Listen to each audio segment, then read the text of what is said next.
कल हम लोगों ने 8 चीजें पढ़े थे नेशनल इनकम के बारे में। कल कौन एब्सेंट था भाई? और 1 2 क्यों ऐसा एब्सेंट क्यों रहते? चलिए, कल 8 चीजें पढ़ी थी। जीडीपी, ग्रॉस डोमेस्टिक प्रोडक्ट के बारे में पढ़ा था। उसके बाद जीडीपी, पहले तो जीडीपी एट मार्केट प्राइस हमने स्टार्ट किया था। जीडीपी एट मार्केट प्राइस के बाद हमने निकाला जीएनपी। जीएनपी क्या होता है? डोमेस्टिक और नेशनल का फर्क। कैसे निकालते हैं हम वो? Net factor income from abroad. Net factor income from abroad क्या होती है?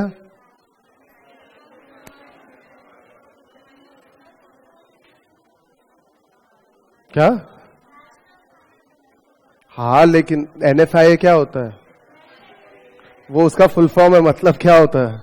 Total amount earn by countries, citizen and firm operating abroad and minus total amount earn by foreign citizen operating in that country. That यानी अपना देश। ठीक है, चलिए, तो ये हमने देखा था। इसके बाद हमने जीडीपी के बाद नेट डोमेस्टिक प्रोडक्ट और नेट नेशनल प्रोडक्ट पे आए थे। तो ग्रॉस और नेट का फर्क कैसे मिटाते हैं? डेप्रिसिएशन से। बस ऐसे ही ये पूरा मार्केट प्राइस देखा था।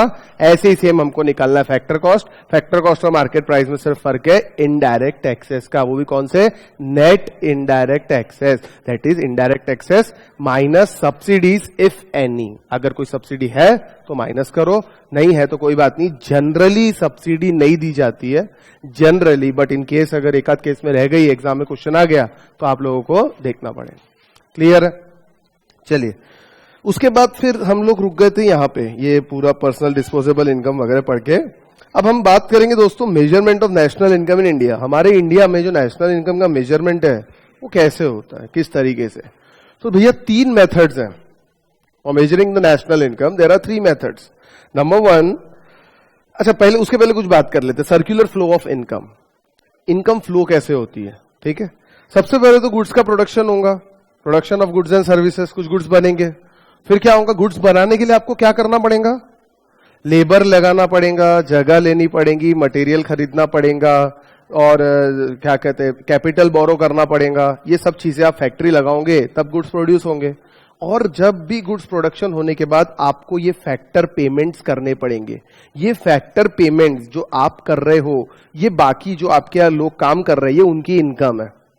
बराबर है? आपने गुड्स बनाए और गुड्स बनाने में जो खर्चा हुआ वो आपने लोगों को पे किए। जैसे भाई जिसने आपके रॉ मटेरियल डाला उसको आपने पेमेंट किया, जिसने आपके मतलब वेजेस से काम किया, लेबर, उसको आपने पेमेंट किया, जिसने आपके यहाँ पे जिसने आपको कैपिटल प्रोवाइड किया, भैया लो बिजनेस करो पैसा, वो उसको आपने इंटरेस्ट दिया। और आप अपना भी कुछ रखते हो कि नहीं रखते? क्या रखते? Profit, rent, interest, wages and profit. These are called as factors of production. तो ये हो गई income generation.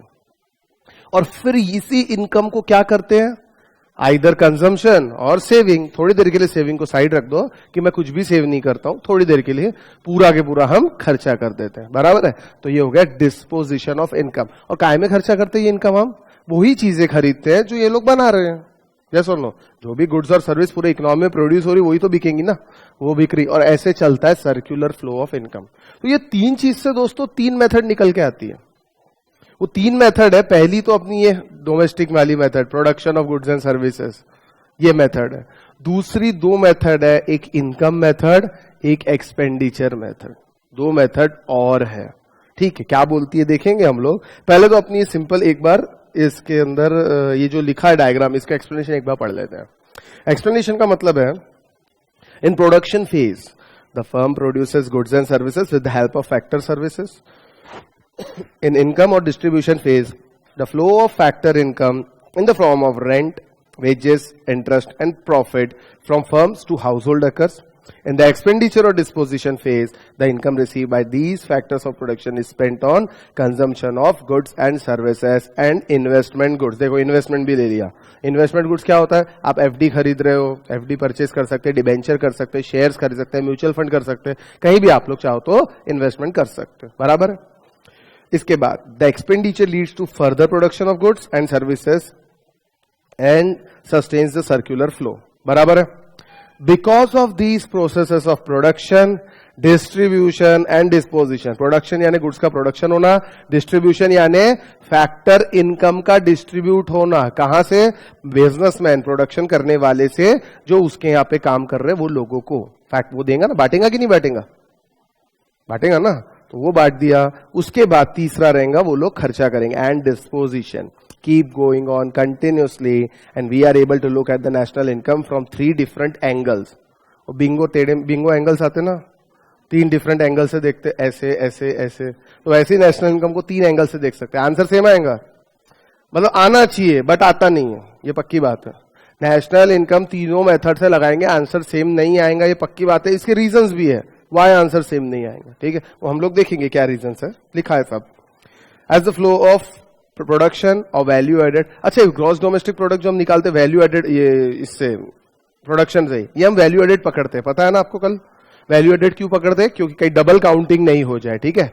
Final goods minus value of intermediate goods. GDP is nothing but value of final goods minus value of intermediate goods, और it is also called as summation of value added, gross value added. Gross बात कर रहे हैं, मतलब depreciation minus नहीं कर रहे, ठीक है। चलिए, as the flow of income आपकी income method, as the flow of expenditure आपकी एक्सपेंडिचर मेथड। तो ये 3 मेथड निकाल के आ गई, यहां पे सब इसका ब्रीफिंग दी हुई है, और उसके बाद हम स्टार्ट करेंगे वैल्यू एडेड मेथड से, ठीक है। वैल्यू एडेड मेथड से स्टार्ट करने के बाद कुछ प्रॉब्लम सॉल्व करेंगे, फिर हम आएंगे धीरे से इनकम पे, फिर धीरे से आएंगे एक्सपेंडिचर पे। अगर तीनों मेथड एक साथ ले लिए और प्रॉब्लम्स बाद में लिए तो आप लोगों को कंफ्यूजन क्रिएट होगा। तो पहले वैल्यू एडेड पढ़ते हैं, उसके प्रॉब्लम सॉल्व करते हैं, ताकि वो एक बार पक्की हो जाए, दिमाग में बैठ जाए कि ये क्या चीज है, ताकि कंपैरिजन हमको समझ में आएगा कि इनकम में क्या फर्क है और एक्सपेंडिचर में क्या फर्क है, ठीक है। तो एक साथ नहीं लेंगे, एक एक करके लेंगे। पहला सिर्फ प्रोडक्शन मेथड, पहले अब ये तीनों देखेंगे हम, ये जो चार्ट है ना, ये तीनों देख लेते हैं, फर्क क्या है। Is nothing but a distinguish between phase of production, phase of measurement. कब मेजर की जाती है national income? Production of output. और इनकम मेथड में इनकम जनरेशन कितनी हो रही, और तीसरी मेथड जो एक्सपेंडिचर मेथड है उसके अंदर income disposition. Income disposition is nothing but expenditure. Name of method, production method, value added method भी बोलते हैं इसको, दूसरी मेथड को इनकम मेथड बोलते हैं, और तीसरी मेथड को एक्सपेंडिचर मेथड कहा जाता है। National income is a flow of production method 1 में, flow of income second method में, and flow of expenditure third method में। National income is equals to sum of value added by producers, sum of factor incomes and sum of all expenditure. बराबर है। First case के अंदर value added की बात कर रहे हैं, सेकंड केस में फैक्टर इनकम की जो टोटल है उसको टोटल मार रहे हैं, और तीसरे इसमें कितना खर्चा कर रहे हैं हम उसको टोटल मार रहे हैं। ब्रॉड कंसेप्ट क्या है? Approaches the national income from output side, कितना प्रोडक्शन हो रहा है। Approaches the national income from distribution side, factors of payment को आप कितना पैसा डिस्ट्रीब्यूट कर रहे हो, मतलब उनकी हो गई इनकम, जिसको आप दे रहे हो ना उनकी इनकम। अब वो क्या करेंगे? खर्चा करेंगे। Approaches the national income from expenditure side. 3 different approach है, 3D अप्रोच। आई बात समझ में? पक्का? अब आगे पढ़ने वाले, अभी तो सिर्फ हम शक्ल देखें इनकी कि ये 3 मेथड्स हैं। बिंगो ट्राइंगल रहता है ना, बस वो है, समझ लो। अब हम बात करेंगे सिर्फ वैल्यू एडेड मेथड, सिंपल है, जो अपन ने पढ़ा वही है, इसमें कुछ नया नहीं है। जो कल हम नेशनल, ये सब 8 चीजें हमने कैलकुलेट करी ना, उसी टाइप की चीजें है, ठीक है। National income by value added method is sum total of net value added at factor cost across the all producing units of the economy. Sum total of net value added बोला है, gross क्यों नहीं? Depreciation minus कर रहे वो तो मालूम है, लेकिन ग्रॉस क्यों नहीं बोला? क्योंकि नेशनल इनकम निकाल रहे हम, और नेशनल इनकम तो रहती है हमारी net, NNP at factor cost. मालूम है, कल पढ़ाया था। Net national product at factor cost is your national income. याद है ना? तो हमको पहुंचना कहां है? यहां पे पहुंचना, हमको यहां पे पहुंचना है, ये बात ध्यान में रखना। जब तक ये नहीं आता तब तक नेशनल इनकम नहीं आई है, ठीक है। कुछ स्टेप्स है इस मेथड की, देखो। स्टेप 1, अब ये तो बहुत सिंपल चार्ट है। एक प्रोडक्शन, अब तो 3 सेक्टर है, प्राइमरी, सेकेंडरी, टर्शरी। क्या हर sector is divided into different sub sectors and that sub sector is also divided into different sectors? Yes और नो? अब कार इंडस्ट्री है, अब इंडस्ट्री सेकेंडरी सेक्टर की बात करते हैं। सेकेंडरी सेक्टर में कितने प्रोडक्शन, अलग अलग तरह की इंडस्ट्री हो सकती है? बहुत सारी। उसके अंदर से एक कार इंडस्ट्री है, फिर कार इंडस्ट्री में भी और अलग अलग इंडस्ट्री हो सकती है। कुछ इंडस्ट्री टायर्स बनाती है, कुछ इंडस्ट्री ग्लास बनाती है, कुछ इंडस्ट्री उसका वो ढांचा बनाती है, और ये मारुति सुजुकी उसको असेंबल करती है और फिर बेचती है। अलग अलग सब कुछ इंडस्ट्री नट बोल्ट बनाती है कुछ स्पेशल टाइप के, यस और नो। तो ये अलग अलग तरह के हर सेक्टर अलग अलग सेक्टर्स में और अंदर अंदर तक सब डिवाइडेड है, ठीक है। तो ये सबकी टोटल लेनी पड़ेगी कि नहीं लेनी पड़ेगी, लेकिन कैसे? इंटरमीडिएट कंजम्पशन माइनस करते चलना पड़ेगा। अगर सबका टोटल मारते गए तो फिर क्या होगा, डबल डबल डबल काउंटिंग होती जाएंगी। तो हमको डबल काउंटिंग अवॉइड करनी है। लिखा है आगे स्टेप 2 में, thus we have to calculate the gross value added. अब ये जो भी होगा मार्केट प्राइस पे होगा, value of output minus intermediate consumption. Value of output मतलब कितने रुपए की कार आपने बाहर निकाला, और इंटरमीडिएट कंजम्पशन यानी कितने रुपए के टायर लगाए, क्या किया, जो भी बहुत सारे आपने मटेरियल बाहर से खरीदे होंगे उसको माइनस करना है, ठीक है। और एक चीज लिखिए, value of output is equals to sales plus change in stock. अरे ऐसा कैसे होता है sales plus change in stock? Sale का मतलब क्या होता है, जितना बिका। आपको मालूम है आप ट्रेडिंग अकाउंट बनाते हो, आपका यहां क्या लिखते हैं, ओपनिंग स्टॉक। यहां पे जो भी मैन्युफैक्चर किया या परचेज किया, अगर ट्रेडिंग अकाउंट है तो, मैं मैन्युफैक्चरिंग अकाउंट की बात कर रहा हूं, यहां पे लिखते हैं सेल्स, और यहां क्या बचता है, ऐसा ही कुछ रहता है, हाँ कि ना। अब मान लीजिए आपने 10 यूनिट ओपनिंग थे आपके, 200 यूनिट आपने मैन्युफैक्चर किए, सेल किए आपने 150 यूनिट, और बचता कितना, 60। यह आपका क्लोजिंग स्टॉक है। ऐसा रहता ना कि नहीं रहता? ठीक है, फिगर से कुछ भी ले सकते हैं ना, अपने मन की बात है। तो अगर मैं बोलूं कि मुझे इस बार जीडीपी कैलकुलेट करना है तो मैं कितने यूनिट्स पकड़ूंगा?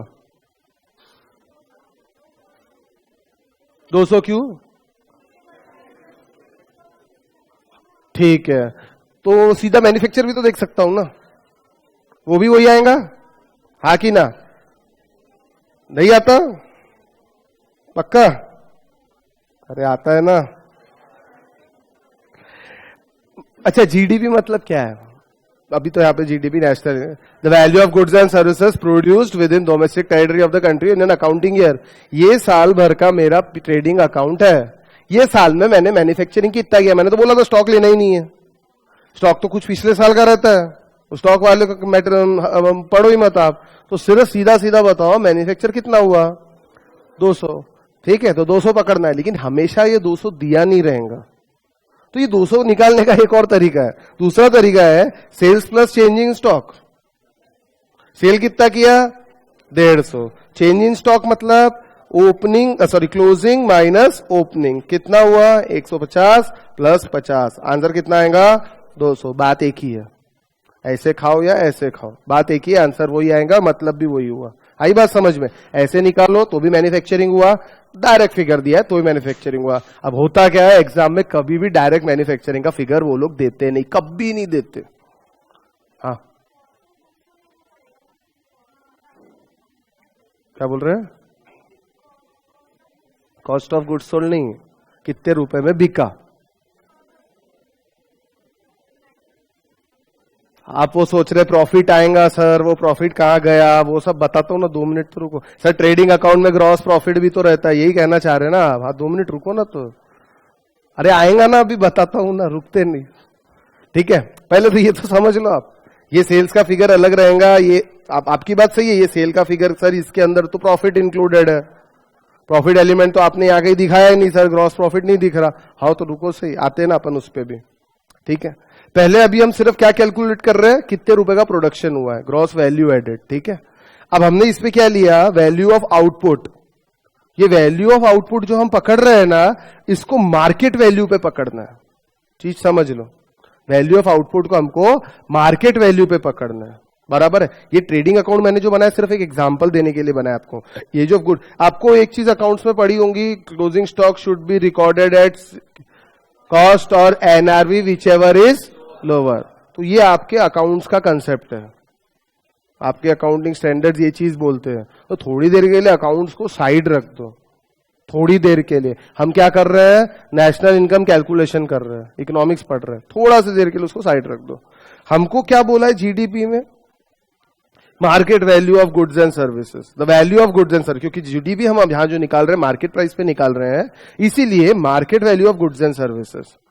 तो भैया मैंने जो ओपनिंग स्टॉक लिया है इसको भी मैंने मार्केट वैल्यू पे रिकॉर्ड किया है। मैंने जो गुड्स मैन्युफैक्चरिंग की है यहां पे उसकी भी मार्केट वैल्यू पकड़ रहा हूं मैं, मतलब थोड़ी आपको समझाने के लिए बनाया ट्रेडिंग अकाउंट और कुछ नहीं है। सेल्स जो है ऑब्वियसली वो भी मार्केट वैल्यू पे है और क्लोजिंग स्टॉक भी जो है वो मार्केट वैल्यू पे लिखा है, मतलब सब चीज एक ही है। जैसे सेंटीमीटर प्लस सेंटीमीटर कर सकते हो, मीटर प्लस सेंटीमीटर कर सकते क्या? नहीं सर, या तो उसको सेंटीमीटर में कन्वर्ट करो या उसको मीटर में कन्वर्ट करो, यूनिट सेम करना पड़ता है ना, बचपन में कभी तो भी पढ़ा होगा। बस वैसे ही यहां मैं सबकी यूनिट सेम कर रहा हूं, इसीलिए प्रॉफिट एलिमेंट आपको दिख नहीं रहा है। ये समझाने के लिए, बाकी इसका कोई रेलेवेंस नहीं है, ठीक है। समझाने के लिए ये है कि भैया चेंज इन स्टॉक देखो या मैन्युफैक्चरिंग की वैल्यू देखो, सेल वैल्यू, आंसर सेम आएगा। ये समझाने के लिए ये बनाया ट्रेडिंग अकाउंट, और इसका कोई रेलेवेंस नहीं है, ठीक है। अब वैल्यू ऑफ आउटपुट क्या हो गया? Value of output is nothing but sale plus change in stock, ये हो गया आपका वैल्यू ऑफ आउटपुट। माइनस क्या करते हैं हम लोग? इंटरमीडिएट कंजम्पशन, क्योंकि हमको क्या निकालना है? Gross value added. अब इससे क्या निकल के आई हमारी? ये देखिए स्टेप 2 हमारी ग्रॉस वैल्यू एडेड निकल के आई, लेकिन ये कौन सी है? मार्केट प्राइस पे है कि फैक्टर कॉस्ट पे है? सर मार्केट प्राइस पे, बराबर, हमने मार्केट प्राइस पकड़ा। अब ये हो गई gross value added, it is nothing but your GDP, summation of gross value added. सबसे पहले क्या करते हैं? अपने को जाना कहां पे है? NNP एट फैक्टर कॉस्ट, यानी अभी मान लीजिए मेरे पास अगर जीडीपी एट मार्केट प्राइस है तो मुझे जाना है NNP एट फैक्टर कॉस्ट। भैया जी और एन का भी फर्क है, डी और एन का भी फर्क है, और एमपी और एफसी का भी फर्क है, यानी तीनों चीजें अप्लाई करनी है। सबसे पहले तो डेप्रिसिएशन हटाना पड़ेगा, तो मेरा आएगा एनडीपी एट मार्केट प्राइस। इसके बाद मुझे एनएफआईए का एडजस्टमेंट करना पड़ेगा। इसके बाद मेरा आएगा एनएनपी एट मार्केट प्राइस। एक सेकंड, हाँ मैं समझ गया, आप लोग को मालूम है एनएनपी एट मार्केट प्राइस। इसमें से नेट इनडायरेक्ट टैक्सेस हटाना पड़ेगा, तब जाके ये कहानी आएंगी, हाँ कि ना? तो बस वही करना है, देख लो 3 स्टेप दी हुई है। पहला क्या लिखा है? For each individual unit the net value added is found out, और फिर इसको टोटल करेंगे। पहले माइनस डेप्रिसिएशन कर दिया, summation of gross value added minus depreciation, तो आ गया आपका नेट वैल्यू एडेड। अब ये नेट वैल्यू एडेड सारे सब सेक्टर जितने हैं सबकी ऐड कर दो, क्योंकि हम लोग इंटरमीडिएट कंजम्पशन माइनस कर चुके हैं ऊपर ही, ठीक है। तो अब सबकी ऐड करने के बाद हर सेक्टर, हर सब सेक्टर का कंट्रीब्यूशन आपको मिल जाएगा। सब सेक्टर का कंट्रीब्यूशन मिलने के बाद पूरी इकोनॉमी का आपका निकल के आएगा एनडीपी, और एनडीपी में से क्या करेंगे? Net factor of income from abroad, इसको ऐड करने के बाद आपका आएगा net value added at market price, ये देखिए। और एनडीपी एट एफसी कैसे निकालते हैं आप? एनडी इसने थोड़े अलग तरीके से किया है, अलग यानी पहले इसने निकाला है नेट इनडायरेक्ट टैक्सेस माइनस कर दिया, मतलब एमपी से सीधा एफसी पे आ गया। ये जो 3 एडजस्टमेंट आपको बताया ना, ये पहला, ये दूसरा और ये तीसरा, ये कोई भी आप पहले कम ज्यादा कर सकते हो। पहले डेप्रिसिएशन माइनस करना है, डेप्रिसिएशन करो, या पहले आपको एनएफआईए का एडजस्टमेंट करना है तो वैसा भी कर सकते हैं। ये देखिए थोड़ा अच्छे से बता देता हूं। सबसे पहले आपका जीडीपी एट मार्केट प्राइस निकल के आया, इसमें से आप अगर डेप्रिसिएशन माइनस कर दोगे तो आपका आएगा net domestic product at market price. Second, आपको जाना कहां पे दोस्तों? NNP at factor cost, net national product at factor cost. इसको क्या बोलते हैं हम?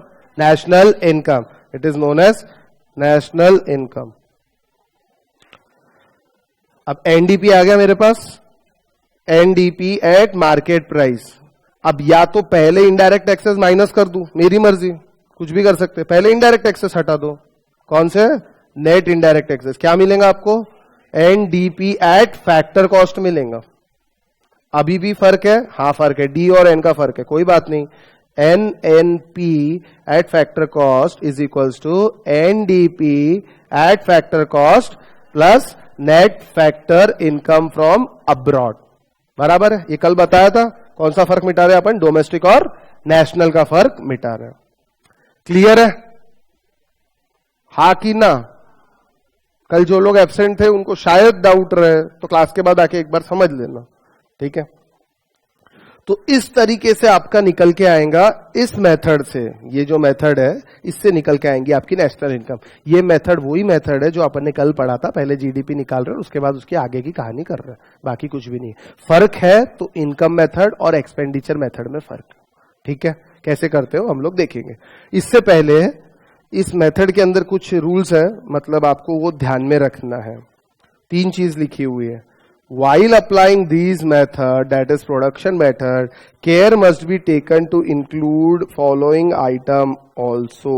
इन आइटमों को ध्यान में रखना है। Own account production of fix asset by government, enterprise and house hold. ये क्या होता है दोस्तों? Own account production. कई बार फिक्स एसेट्स हम रेडी खरीद के नहीं लाते हैं, उसके पार्ट्स खरीदते हैं और हमारे फैक्ट्री में आके हम लोग बनाते हैं। ऐसा होता है कि नहीं होता? होता है। तो हमने खुद बनाया ये, तो इसको पकड़ना पड़ेगा कि नहीं पकड़ना पड़ेगा? यस, बिल्कुल पकड़ना पड़ेगा। इसको फिक्स एसेट से कैपिटलाइज करना पड़ेगा, इसका डेप्रिसिएशन पकड़ना पड़ेगा और वो डेप्रिसिएशन हटाना पड़ेगा। फिक्स एसेट डायरेक्टली परचेज नहीं किए जाते, कई बार किए जाते, कई बार हम खुद बनाते हैं, ठीक है। तो हमने भी बनाया तो उसका भी ट्रीटमेंट लेना है।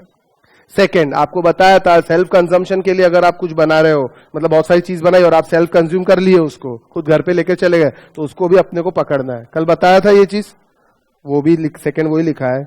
और थर्ड है imputed rent of owner occupied house. आप एक घर में रहते हो अपने, अगर आपका खुद का घर है तो आप खुद को रेंट देते हो क्या? नहीं देते। बट इन केस अगर आप खुद के घर में नहीं रहते, इन केस तो आप किसी के भी घर में रहते तो उसको रेंट देते कि नहीं रहते? या आप मान लीजिए जिस घर में रहते हो, अगर आप घर के बाहर निकल जाते हो, और किसी और बाहर निकल के आप कहीं भी और जाके रहते हो, XYZ जगह, और अगर किसी और को वो घर किराए से देते हो तो आपको रेंट मिलेगा कि नहीं मिलेगा? तो इसको बोलते हैं नोशनल रेंट, जो मिला नहीं है पर मिल सकता है। इनकम फ्रॉम हाउस प्रॉपर्टी शायद आपने टैक्स में पढ़ा है, उसमें one self occupied property is exempt from tax, और सेकेंड हाउस प्रॉपर्टी या थर्ड हाउस प्रॉपर्टी रहती तो हम उसका क्या करते हैं? एक रेंट कैलकुलेट करते हैं, हाँ, और उसके बाद कुछ एडजस्टमेंट करके वो सब हम देते हैं, वो रेंट टैक्सेबल रहता है। अगर भले ही वो प्रॉपर्टी आपने रेंट से नहीं भी लगाई हो तो वो भी करना पड़ेगा। बस वैसे ही है, ये आपका खुद का ऑक्यूपाइड हाउस है, आपने इसको रेंट से नहीं दिया, बट अगर आप समझो आप किराए के घर में रहते तो कुछ ना कुछ तो रेंट देना पड़ता, और कुछ ना कुछ रेंट देना पड़ता तो कुछ ना कुछ सर्कुलर फ्लो ऑफ इनकम होता। Renting of immovable property is the service, renting of immovable property is a service. GST के अंदर आती है, 18% टैक्स है शायद उस पर, ठीक है। तो इसीलिए कहते हैं कि भैया इंप्यूटेड रेंट आपको जोड़ना पड़ेगा अपने एक एक इंडिविजुअल हाउस का भी। Imputed rent of owner occupied property, care must be taken, ये चीज इंक्लूड फॉलोइंग आइटम, मतलब इनको भी आपको इंक्लूड करना है। ये देखिए, imputed rent is the estimate in the economic theory of the rent of house owners would be willing to pay in line to his or her own house। मैं खुद के हाउस का कितना रेंट दे सकता हूं, तो वो आपको पकड़ना पड़ेगा। अब इसमें जनरली होता क्या है, ये पकड़ा इसलिए नहीं जाता है क्योंकि आप लोग एनआईटी को टैक्स देते हो, आपको मालूम है क्या? म्यूनिसिपल टैक्सेस पे करते हैं हम लोग।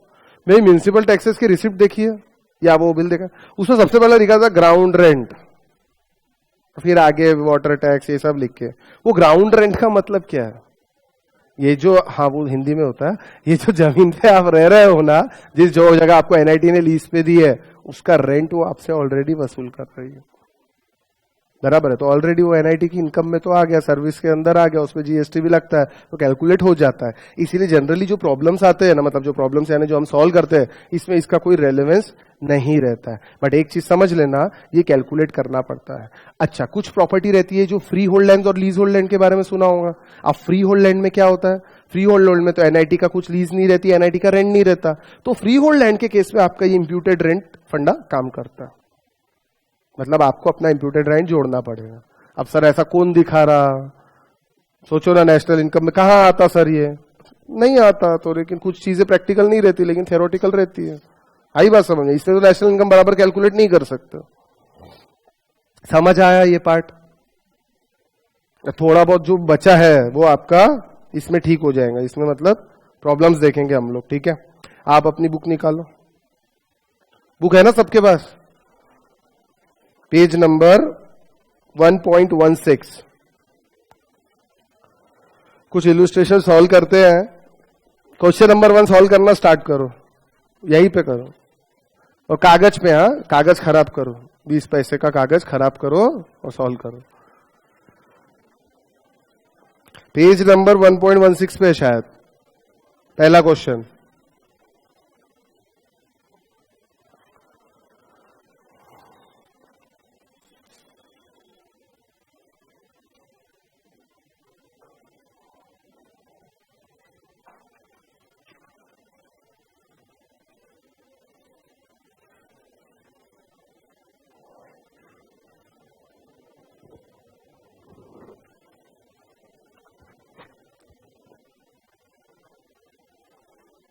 क्वेश्चन नंबर 1 दिख रहा, estimation of national income by value added.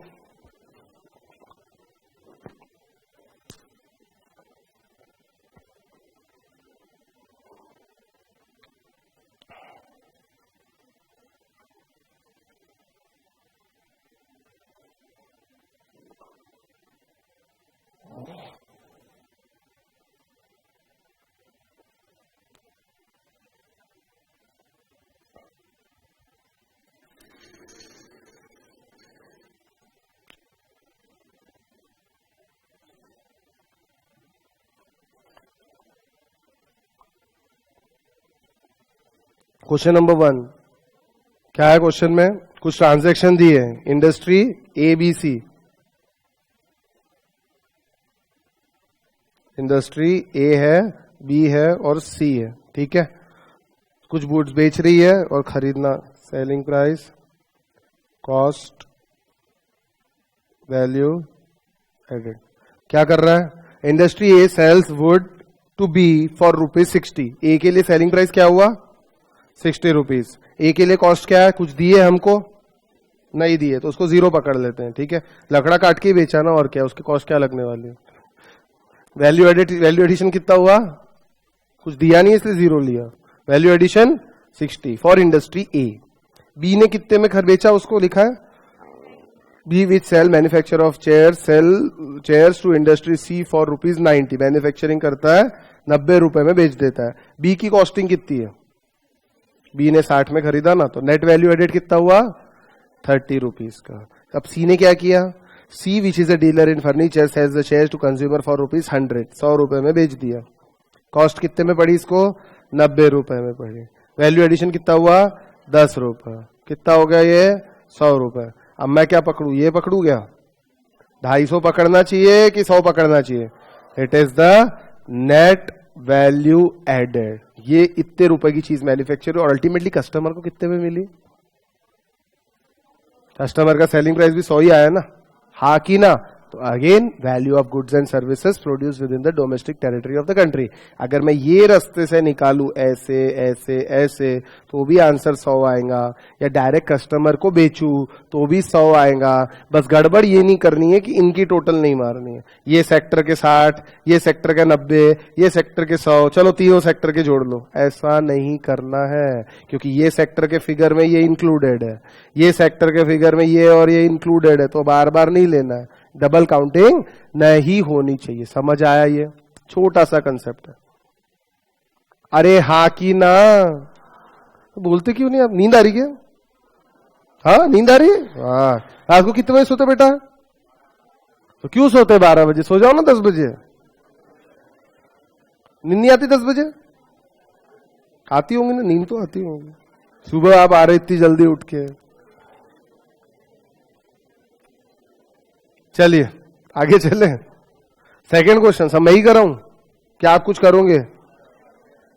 अरे कहा करते। चलो सेकंड मैं करा था, फिर थर्ड आप करना, ठीक है। होमवर्क नहीं दूंगा क्योंकि होमवर्क वैसे भी आप नहीं करने वाले। सेकंड क्वेश्चन, चलो ध्यान दो प्लीज, सेकंड क्वेश्चन में बहुत कुछ है, ध्यान दो। Estimation of national income by value added method, वही वैल्यू एडिशन मेथड दी है। Suppose only the following transaction takes place in the economy. साफ साफ लिख दिया बेचारे ने कि इकोनॉमी में इसके अलावा और कोई ट्रांजेक्शन नहीं है, ऐसा अज्यूम कर लो, ठीक है। पहला ट्रांजेक्शन क्या है? Industry a import goods worth ₹100, it sales goods worth ₹400 to industry b, goods worth rupees 200 to industry C and goods worth rupees 1000 for private consumption. ठीक है, देख लेते हैं. 3 इंडस्ट्री दी हुई है. इंडस्ट्री ए दी है हमको, बी और सी 3 दिए ना, इंडस्ट्री बी और इंडस्ट्री सी. ध्यान दो, सिंपल है बहुत, ध्यान देना जरूरी है, नहीं तो फिर समझेगा नहीं. क्या किया ए इंडस्ट्री ने बताओ. ए इंडस्ट्री ने गुड्स वर्थ रुपीज 100 इंपोर्ट किए. ठीक है, लिख लिया, साइड में ध्यान में रख लिया. लेकिन बेच रहा है, क्या बेच रहा? सेल. हमको तो सेल प्राइस से मतलब है ना. यहाँ पे कितने में बेच रहा? 400 रुपए के गुड्स बेच रहा है इंडस्ट्री बी को, 200 रुपए के गुड्स बेच रहा है इंडस्ट्री सी को, प्लस 200, और 1000 रुपए का क्या किया? खुद कंज्यूम कर लिया. तो हम खुद कंज्यूम किया इंक्लूड करते क्या? Self consumption. हाँ, कल ही बोला था सर इंक्लूड करना पड़ेगा. तो टोटल सेल कितना हो गया इसका? 1600. इसका कुछ कॉस्ट प्राइस है, कॉस्ट ऑफ इंटरमीडिएट कंजम्पशन क्या है? कहां से आया? इंपोर्ट. सर इंपोर्ट लेंगे क्या? हाँ लेंगे ना, क्यों नहीं लेंगे? कॉस्ट लगी कि नहीं लगी उसको? बिल्कुल लेंगे, 100. तो इसका कितना वैल्यू एडेड होगा? Value added 1500. सिंपल. समझ आया नहीं आया? कुछ नया नहीं है, वैल्यू एडिशन निकाल रहे हैं हम लोग. वह टोटल फाइनल आउटपुट की value minus intermediate consumption. Simple. चलो बी ने क्या किया? B sales goods worth rupees 500 to industry c and goods worth rupees 800 for private consumption. बराबर है. कितना हुआ दोस्तों ये? 1300. कुछ माइनस करूं? हाँ, किससे लिया था? सर ए से लिया था ना 400 रुपए के, माइनस कर दो. बचेगा कितना? नहीं, 1300 में से 400 गए, 900 बच जाते हैं. अब सी ने क्या किया? C sells goods worth rupees 600 to private consumption and export goods value added at 500. पकड़ते हैं क्या एक्सपोर्ट को हम? हाँ, मैन्युफैक्चरिंग तो यही हुआ ना. कितना? 600 प्लस 500, टोटल हो गया 1100. कुछ कंजम्पशन किया था इसमें. हाँ, ए ने इसको 200 रुपए का माल दिया था, बी ने कितना दिया? 500 रुपए का माल. टोटल कितना हो गया? 700 रुपीज. तो वैल्यू एडिशन कितना हुआ? 400. तो अब मेरी ग्रॉस वैल्यू एडेड कितनी आएंगी? 2800. ये मेरी क्या हो गई? ग्रॉस वैल्यू एडेड बोलो एट मार्केट प्राइस, या मैं बोलू जीडीपी एट मार्केट प्राइस. हा कि ना? यहां डाउट है क्या बेटा? तो अभी पूछ लो. और कुछ डेटा दिया हुआ है? हाँ दिया है ना. Depreciation cost during the year. अब ये 100 लिखा है, मतलब ये किसकी है? ए बी सी किसकी है? कि सबकी मिला के टोटल डेप्रीसिएशन दिया है? सबका मिला के, क्योंकि पहले ही क्वेश्चन में ऊपर लिख दिया था suppose the following transaction only takes place in the economy. इसके अलावा और कोई ट्रांजेक्शन ही नहीं है. ठीक है, तो कितना हुआ? 100 रुपए डेप्रीसिएशन मुझे दिया हुआ है. Government realizes indirect taxes of the value of rupees 100, subsidies paid by government 50. मतलब net indirect taxes कितना हुआ? 100 minus 50, that is 50. और कुछ दिया उसके अलावा? नहीं, हमको कुछ नहीं दिया. हमको डेप्रिसिएशन दे दिया, हमको ये दे दिया. अब हमारे पास वो नहीं है क्या, क्या बोलते हैं उसको, हमको अपना एनएफआई के बारे में कुछ दिया नहीं है. मतलब क्या पकड़ू उसको? पक्का? चलो. हाँ, इंपोर्ट मतलब एनएफआई होता. एनएफआई का मतलब क्या? क्या पढ़ा था एनएफआई? देखो ना, इंपोर्ट एक्सपोर्ट एनएफआई नहीं बोल सकते आप. पहले तो एक चीज समझ लो. इंपोर्ट एक्सपोर्ट मतलब मेरी जरूरत की चीज मैं यहां इंपोर्ट कर रहा हूं और मैंने उसके कुछ तो भी गुड्स बना के बेचा, बस इतना ही प्रोडक्शन में यूज किया. एनएफएआई का मतलब टोटल अमाउंट अर्न्ड, कितना कमाया. तो गुड्स लाया वो कमाई हो गई क्या? नहीं, अभी तो बहुत कुछ करना बाकी है. Total amount earn by country citizen and firm operating abroad. बाहर काम करके हमने कुछ लेके आए, कमाई किए हमने बाहर से. ठीक है, वही काम कर रहे थे और वहां से हमने कुछ कमाई करके पैसा यहां लेके आए. और ये होता है total amount earn by foreign citizen and foreign firm operating in that country. अब इसका आपको सिंपल एग्जांपल देता हूं. सैमसंग इंडिया लिमिटेड का नाम सुना है? Samsung India limited is the subsidiary of Samsung incorporation USA, ठीक है।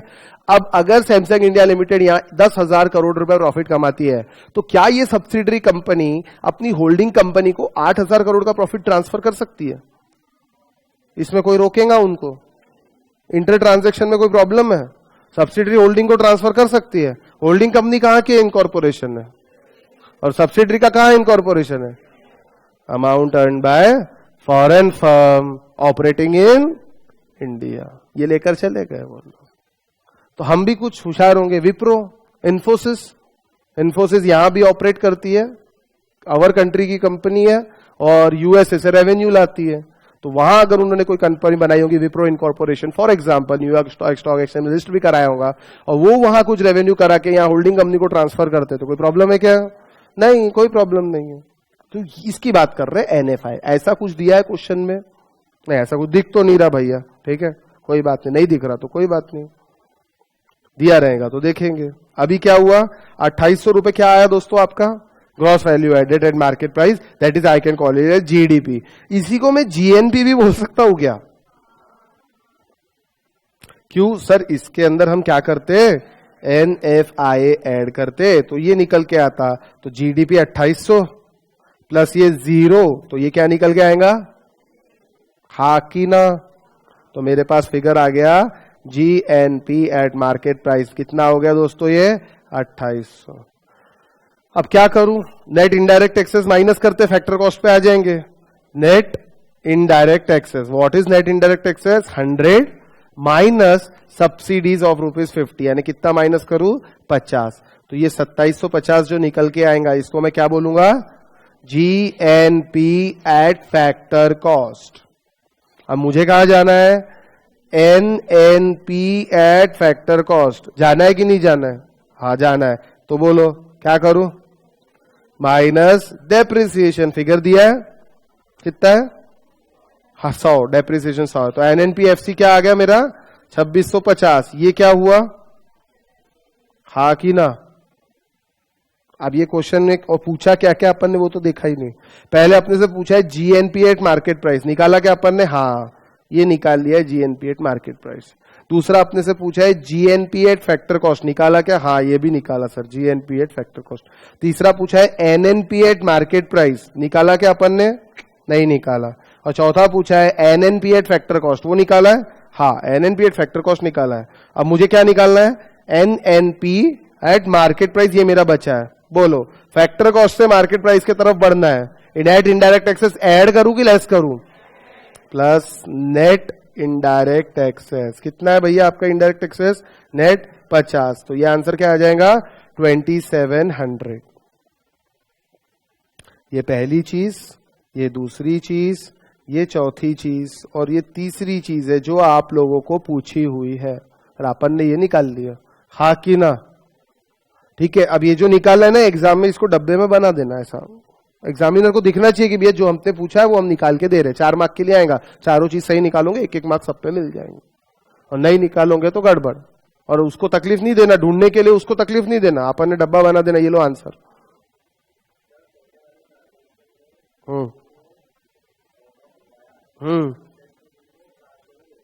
नहीं, ऐसा नहीं लिखा है, ऐसा नहीं है। उसने इंपोर्ट किया 100 का, और कुछ तो भी किया होगा जिसकी जानकारी हमको दी नहीं है, 400 में बेच दिया, बस इतनी जानकारी है। हाँ,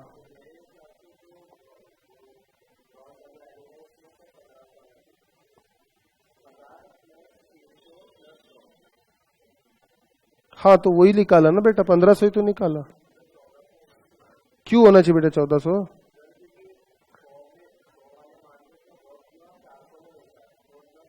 अच्छा अच्छा, चलो ठीक है, थोड़ी देर के लिए आपकी बात मान ली। 100 वाला माल 400 में बेचा तो वैल्यू एडेड कितना हुआ? 300 प्लस 200 भी पकड़ू? क्यों 100 पकड़ू? कैसे बात बोल सकते हैं कि 100 के माल में से ही? अच्छा है ना, आपका कहना है 100 का माल ही 400 में बेच दिया ना, 2 बार सेल कर रहा है एक ही पाल की। 100 वाले माल की 2 बार सेल कर रहा, एक ही जमीन 2 लोगों को बेच सकते क्या? क्वेश्चन तो पढ़ो अच्छे से। 100 का ही इंपोर्ट किया है बस, और गुड्स बेचा 400 के इंडस्ट्री बी को, 200 के इंडस्ट्री सी को। तो पूरे 100 के अगर एक को दिया होगा तो सी इंडस्ट्री क्यों पैसा देंगी उसको?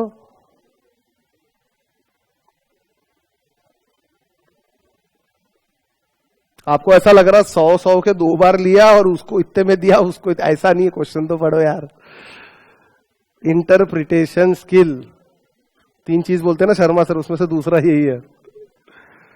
नहीं अच्छा है, ये जो तकलीफ है, कोई भी डाउट रहे बेटा चिल्लर से चिल्लर भी रहे पूछ लेना। यहां पे निकल जाए तो ठीक है, एग्जाम में तकलीफ नहीं जाएंगी, नहीं तो एग्जाम में दिमाग लगाना पड़ेगा। यहीं लगा लो जितना लगाना है, चिल्लर से चिल्लर पूछ लो। और उसके बाद भी ऐसा कुछ लगता है तो क्लास के बाद आके पूछ लेना।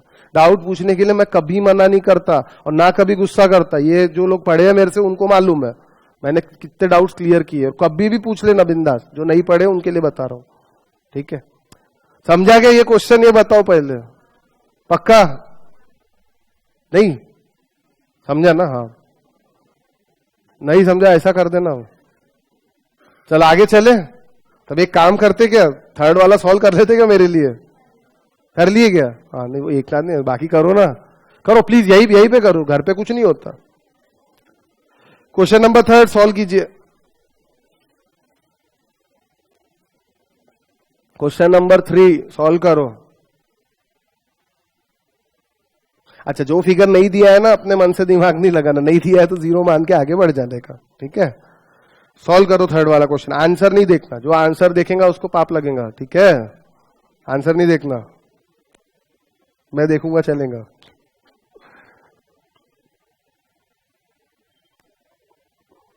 इसके अलावा कोई एक्स्ट्रा क्वेश्चंस आपको ना मॉड्यूल से, ना इधर से, ना उधर से कुछ सॉल्व करने की जरूरत नहीं है। क्वेश्चन पेपर के भी क्वेश्चन हम क्लास में ही सॉल्व करेंगे, आपके मॉड्यूल के भी यहीं पे पकड़ लिए हैं सब, और आपके जो मॉक टेस्ट पेपर है उसको भी ले लिया है।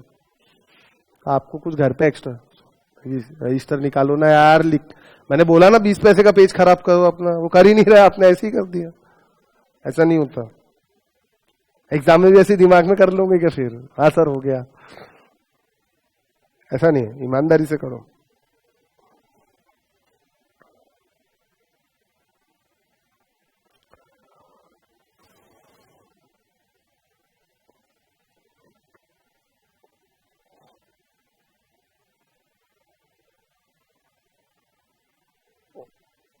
थोड़ा उल्टा पूछा है, डेप्रिसिएशन निकालना है, ठीक है ना? निकाल सकते हैं हम।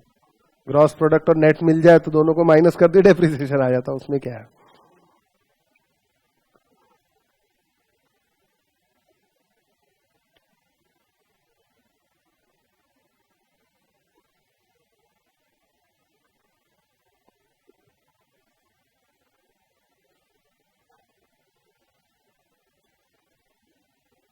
आ गया? सही है, चेक कर लो जिसका आगे सही है। आसान है, इससे आसान क्या पूछेंगे यार आप लोगों को यार। और पता है आपको, ये जो क्वेश्चन हम सॉल्व कर रहे हैं ना, जब आपको एग्जाम के क्वेश्चन पढ़ाऊंगा ना, तो ये जितने कर रहे हैं इससे भी आसान है जो एग्जाम में आए। पिछले बार एक क्वेश्चन तो 3 मार्क का ऐसा आया था कि नर्सरी के बच्चे को अगर इकोनॉमिक्स पढ़ा दो तो वो भी सॉल्व कर ले, सच्ची। आप देखोगे ना, मार्जिनल प्रोपेंसिटी टू कंज्यूम और सेव पे आया था इतना। आपको तो ये मालूम है MPC plus MPS equal to 1, ये समझता ना? Marginal propensity to consume plus marginal propensity to save is already equal to 1। एक फिगर दिया है, दूसरा निकालना है बस। अब 2 या 3 मार्क के लिए मुझे याद नहीं है। अब इससे आसान और क्या पूछेंगे आप? ठीक है चलो, 10 मार्क्स के इलुस्ट्रेशंस आते हैं। ये 10 में से हमको पूरे 10 लेना है। सिंपल आते, ज्यादा कॉम्प्लिकेटेड नहीं आते। यहां अगर हमने 10 पक्के कर लिए ना, तो बचे 30 में से कैसे भी हम 20 मार्क तो ले ही लेंगे। तो 40 में से 30 मिल गया, हो गया ना बहुत। और कितने होना आपको? ठीक है, चलिए चलो, सबको आ गया कि सॉल्व करूं? Anybody want that I should solve here? एक भी जना बोलेगा तो कर दूंगा, कोई प्रॉब्लम नहीं। आ गया आंसर? नहीं आया? पक्का? शर्म की बात नहीं, उसमें कोई पूछने क्या। मेरे को भी नहीं आता था जब मैं पढ़ाई करता था ना, आप जैसे मेरे को भी कुछ समझता ही नहीं था। मैं भी साइंस वाला था, क्या पढ़ा रहे कुछ समझ में नहीं आता था, लेकिन ठीक है समझ गया। एनीबडी? पवन? नहीं? पक्का यार, आप कल नहीं दिखे थे, आप आए थे क्या? चलिए 4th पे आ जाऊं। 4th एक बार सॉल्व करते क्या? कोशिश करो, थोड़ा अलग टाइप का कोशिश करो। देखो जमता तो ठीक, नहीं तो मैं तो हुई। आंसर नहीं देखना, लेकिन वही नेशनल इनकम निकालनी है आपको। लेकिन इसमें दो चीजें, पर्सनल इनकम और पर्सनल डिस्पोजेबल इनकम का खेल है, यानी आपका जो पर्सनल इनकम टैक्सेस है उसको हटाने वाला काम है। पढ़ो एक बार क्वेश्चन नंबर 4 पढ़ो, देखो क्या वो समझ में आता है क्या।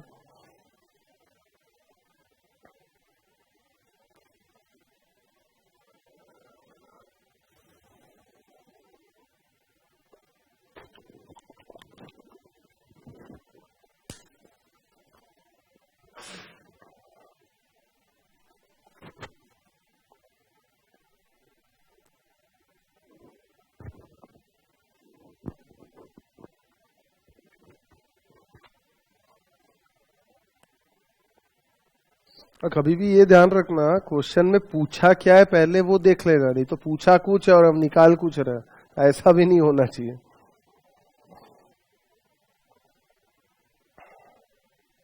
Net national product at factor cost दिया है, मतलब ये क्या हुआ, नेशनल इनकम पक्का। NNP एट फैक्टर कॉस्ट दिया है, it is also called as national income, यानी सीधा हमको नेशनल इनकम कितनी दे दी, 1900, ये गिवन है, ठीक है, गिवन फिगर। और क्या बोलता है, there is no interest payment made by household to firm और गवर्नमेंट, ठीक है, कोई इंटरेस्ट नहीं दिया, और by firm government to household, कोई भी इंटरेस्ट पेमेंट आना जाना नहीं हुआ है, ठीक है। The personal disposable income of the firm of the house hold is 1200, यानी क्या दिया आपको, PDI, पर्सनल डिस्पोजेबल इनकम 1200, इसमें से कुछ तो भी माइनस करते तो कुछ तो भी आता है ना, यस और नो, क्या माइनस करते इसमें से ये भी बता दो। पर्सनल इनकम टैक्स, पूरा इनडायरेक्ट टैक्स नहीं, डायरेक्ट टैक्स, ऐसा बोलने की आदत डाल दो, ठीक है, चलो लिख लिया। The personal taxes paid by them is 600 crore, अरे वाह, ये 600 है, इसका मतलब अगर इस पे आना है तो ये कितना हो जाएगा, 1800 होगा भाई। पर्सनल इनकम इतना हो गया, इसमें से इनकम टैक्स 600 चले गए, तो बचा पर्सनल डिस्पोजेबल इनकम 1200। किसी को इसमें प्रॉब्लम है, उल्टा चलना पड़ा हमको, क्योंकि पर्सनल डिस्पोजेबल इनकम हमको दिया है, पर्सनल इनकम टैक्स दिए, इनकम टैक्स माइनस करने के बाद डिस्पोजेबल इनकम आती है, बराबर है। तो हमको अगर पर्सनल इनकम निकालना है तो डिस्पोजेबल इनकम में इनकम टैक्स को ऐड कर दो, आंसर आ जाएगा पर्सनल इनकम, यस और नो, ये पर्सनल इनकम ऐसे आई, चलो ठीक है। The personal income tax paid, हाँ ये हो गया। The value of retained earning of firm and government is valued at 200। एक सेकेंड, ये रिटेन्ड अर्निंग क्या होता है, कल पढ़ाया था, ये यहां पे पढ़ाया था, ये दिख रहा है यहां पे रिटेन्ड अर्निंग के बारे में थोड़ा। Individual only receive the dividend, undistributed profit is retained by firm. मतलब हुआ क्या, रिटेन्ड अर्निंग यानी पर्सनल इनकम में नहीं आई है, वो पर्सनल इनकम में जाने ही नहीं दिया उसने खुद अपने पास रख लिया। लेकिन वो जीडीपी में आएगा कि नहीं आएगा, आएगा ना, चलो ठीक है, कोई डाउट। अभी चलते आगे, और कुछ दिया है क्या, रिटेन्ड अर्निंग दिया है हमको 200, इसको साइड में लिख देता हूं, रिटेन्ड अर्निंग 200 लिख देते हैं, देखते क्या होता है। और क्या दिया है, what is the value of transfer payments made by government and firm to the household। Transfer payment personal income में आते हैं कि नहीं आते हैं, आते, ट्रांसफर पेमेंट आते ना पर्सनल इनकम में। देखो सुनो, अपना जीडीपी निकालते अपन पहले, ट्रांसफर पेमेंट क्या होता, जो फालतू में दिया, अगर हिंदी में बोलूं तो भीख में दिया, जैसे भाई पेंशन मिलती, कुछ करना पड़ता है कि उसके लिए नहीं करना पड़ता, स्कॉलरशिप मिलती, कुछ करना, हाँ सर पढ़ाई करना पड़ता ना, ठीक है, वो चीज अलग है, कुछ स्कॉलरशिप दिया, कुछ करा नहीं किया, आपको ये क्या कहते हैं, कोई फ्लड आ गया तो मुआवजा मिला, तो इसके लिए कुछ करना पड़ा क्या, नहीं, दीज आर ट्रांसफर पेमेंट, जिसके बदले में आपने कुछ नहीं किया, तो ये जीडीपी में आएगा क्या, लेकिन पर्सनल इनकम में आएगा, हाँ ये कल बताया ना, देखो ना, certain incomes are paid but not earned and are not included in national income। Transfer payment national income में इंक्लूड नहीं होते हैं, लेकिन पर्सनल इनकम तो है कि नहीं है। यानी ये जो अभी हम देख रहे थे, ये पर्सनल इनकम में ट्रांसफर पेमेंट इंक्लूडेड है, पक्का है। और ये इसके अंदर है क्या, इंक्लूडेड है क्या, नहीं। यानी इसके अंदर इंक्लूडेड नहीं है और मुझे यहां से यहां पे जानना है, तो मुझे ट्रांसफर पेमेंट ऐड करना पड़ेगा कि नहीं करना पड़ेगा। लेकिन दिया है क्या ट्रांसफर पेमेंट का फिगर, सर वही तो निकालना है। ठीक है, अब नहीं दिया, देखते क्या करना। और कुछ दिया है क्या, ये रिटेन अर्निंग नाम की एक चीज दी हुई है। ये रिटेन अर्निंग क्या होता है, कंपनी जो कमाई है वो बांटी नहीं है लोगों को, पर्सनल इनकम लोगों की नहीं दी है। मतलब इस पर्सनल इनकम में रिटेन्ड अर्निंग इंक्लूड है क्या, नहीं, यानी इसके अंदर से माइनस करी हुई है। लेकिन इस नेशनल इनकम में रिटेन्ड अर्निंग इंक्लूडेड है क्या, हाँ कि ना, है सर। इसके अंदर ये 1900 में ये 200 रुपए इंक्लूडेड है, 1900 में 200 इंक्लूडेड है। और मुझे कहां पे आना है, पर्सनल इनकम पे, समझा। मुझे नेशनल इनकम दी है, इसके अंदर रिटेन्ड अर्निंग ऑलरेडी इंक्लूडेड है, और पर्सनल इनकम में रिटेन्ड अर्निंग नहीं रहती है इंक्लूड, तो मुझे नेशनल इनकम से रिटेन्ड अर्निंग हटाना पड़ेगा, तब जाके मैं पर्सनल इनकम पे आऊंगा। हाँ कि ना, यहां कोई डाउट है, मुझे नेशनल इनकम दिया हुआ है, इसके अंदर रिटेन्ड अर्निंग ली हुई है, क्योंकि कंपनी ने जो कमाया वो तो नेशनल इनकम में आ ही गया। लेकिन मैंने पर्सनल इंडिविजुअल को बांटा क्या, नहीं बांटा। तो नेशनल इनकम से मुझे अगर पर्सनल इनकम निकालनी है तो मुझे रिटेन्ड अर्निंग हटानी पड़ेगी कि नहीं हटानी पड़ेगी। भाई 100 रुपए कमाए, 20 रुपए घर पे ही रख लिए, तो लोगों को कितने बांटे, 80 रुपए। ये क्या हो गई मेरी रिटेन्ड अर्निंग। ठीक है, अब इस पर्सनल नेशनल इनकम में से रिटेन्ड अर्निंग हटाना पड़ेगा, मैं बार बार आए लिख रहा, सॉरी, ये है रिटेन्ड अर्निंग हटाना पड़ेगा। रिटेन्ड अर्निंग कितनी है, 200। 1900 में से 200 हटाए तो 1800 नहीं आता, लेकिन 1800 का फिगर दिया है, तो क्या हो गया ट्रांसफर पेमेंट 100।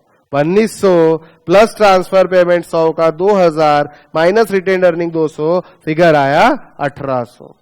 यानी ये क्या हो गया मेरा, बोलते ना इंग्लिश में बैलेंसिंग फिगर।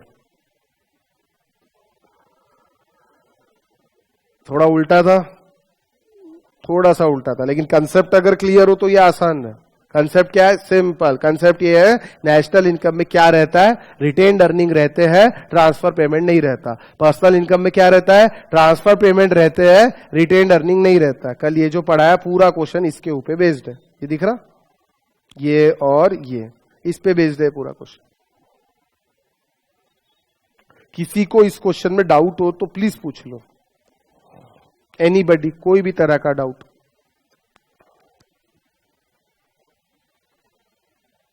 चलू आगे, पक्का, चलो फिर आगे चलते। Question number 5। हाँ, ये भी अपने वाला ही क्वेश्चन है, लो निकालो, बहुत आसान है। ये करो आप लोग सॉल्व, ये सॉल्व होना चाहिए। पिछला जो क्वेश्चन करा है उससे थोड़ा सा लिंक्ड है, थोड़ा सा, लेकिन थोड़ा कॉम्प्लिकेटेड है compare to that.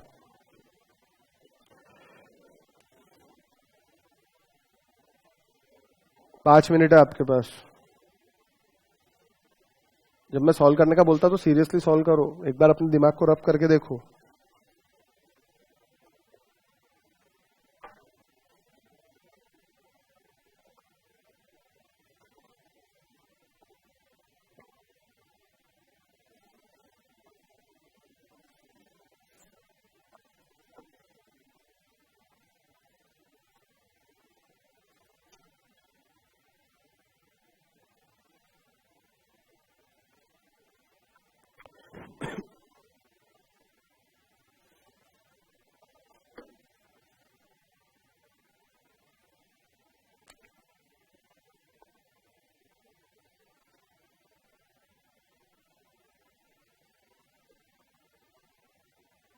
Direct एनडीपीएट factor cost ही दिया है ना, यानी वो इनडायरेक्ट एक्सेस वाला झंझट यहाँ पे है ही नहीं। और कैलकुलेट हमको सिर्फ दो चीज करना है दोस्तों, पर्सनल इनकम और पर्सनल डिस्पोजेबल इनकम, इसके अलावा कुछ भी कैलकुलेट नहीं करना है।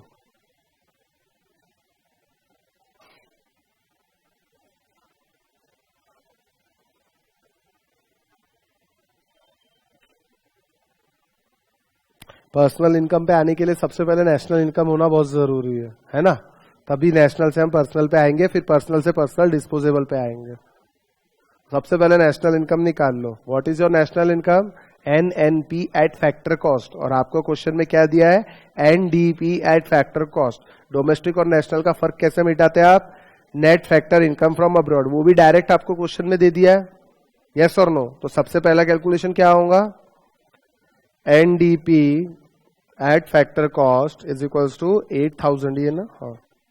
इसमें क्या करूं आप बताओ, क्या ऐड करूं? प्लस पूरा बोलो, net factor income from abroad कितना है? अब मेरा क्या निकल के आएगा इससे? इसको क्या बोलते हैं? ठीक है, कितना हो गया? अब आगे का कैलकुलेशन आप बताओगे, क्या ऐड करूं और क्या लेस करूं, और जिससे मेरा निकल के आए पर्सनल इनकम, और इसमें से क्या लेस करूं जिसमें से मेरा निकल के आए पर्सनल डिस्पोजेबल इनकम। आपको ही बताना पड़ेगा, मैं नहीं बताऊंगा। हाँ तो बोलो ना, क्या क्या कितना फिगर माइनस करूं इसमें से?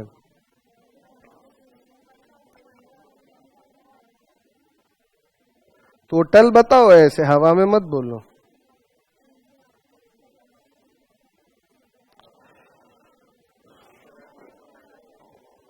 एक 1500 माइनस और 300 प्लस, पक्का? 300 क्या है आपका? Sir transfer income. What is transfer income? Transfer income is not included in your national income. Transfer, क्योंकि आपने कुछ प्रोड्यूस तो किया नहीं, फुकट में दिया, but this transfer income is included in this personal income. यानी यहां पे इंक्लूड करना है, और यहां पे इंक्लूड नहीं किया है, नहीं किया है तो कर दो भैया, ठीक है, ऐड करो। कौन सी? Transfer income. कितनी दी हुई है? 300। चलो ठीक है, कुछ माइनस भी करना पड़ेगा, वो चीज माइनस करनी पड़ेगी जो यहां पे ऑलरेडी इंक्लूडेड है और यहां पे नहीं थी। क्या लिखा है वो? अनडिस्ट्रीब्यूटेड प्रॉफिट और corporate tax 1000 plus 500। Undistributed profit क्या होता है? जो कॉर्पोरेट्स ने प्रॉफिट कमाया उसको रिटेन करके रख लिया, लोगों में नहीं बांटा, मतलब इसके अंदर इंक्लूडेड है। किसमें? नेशनल इनकम में वो इंक्लूड हुआ है, लेकिन पर्सनल इनकम में वो इंक्लूड नहीं होता है। चलो ठीक है। और दूसरी चीज ली है कॉर्पोरेट टैक्स। कॉर्पोरेट टैक्स क्या होता है? जो प्रॉफिट आप कमाते हो उसका कुछ हिस्सा गवर्नमेंट को दे देते हो। वो लोगों को दिया क्या आपने? नहीं। पर्सनल इनकम हुई क्या? वो नहीं हुई। यानी ये दोनों चीजें इस फिगर में इंक्लूडेड है, बट इस फिगर में मुझे ये चीजें नहीं चाहिए, तो यहां इंक्लूड किया हुआ है तो हटा दो। कैसे? क्या? कितना? 1500। कैसे आया? 1000 rupees retained earning plus 500 rupees corporate taxes. समझा? अब कितना होगा? 300 प्लस 8500, 1500 माइनस कितना हो गया? 7000। ये फिगर आएगा 7000। अब इसमें से कुछ माइनस करना पड़ेगा, यस। कौन सा टैक्स? पर्सनल टैक्सेस माइनस करने पड़ेंगे। कितने दिए? 500। This is my personal taxes. तो क्या आंसर आएगा? 6500। Personal income is 7000, personal disposable income is 6500। समझ आया ये क्वेश्चन दोस्तों? एग्जाम में इससे आसान आएंगे, अभी बता रहा हूं। ये तो मैं अच्छे लेवल के करा रहा हूं, फिर भी समझ देखोगे एग्जाम के क्वेश्चन भी करेंगे हम, तो आप बोलोगे वाह क्या बात।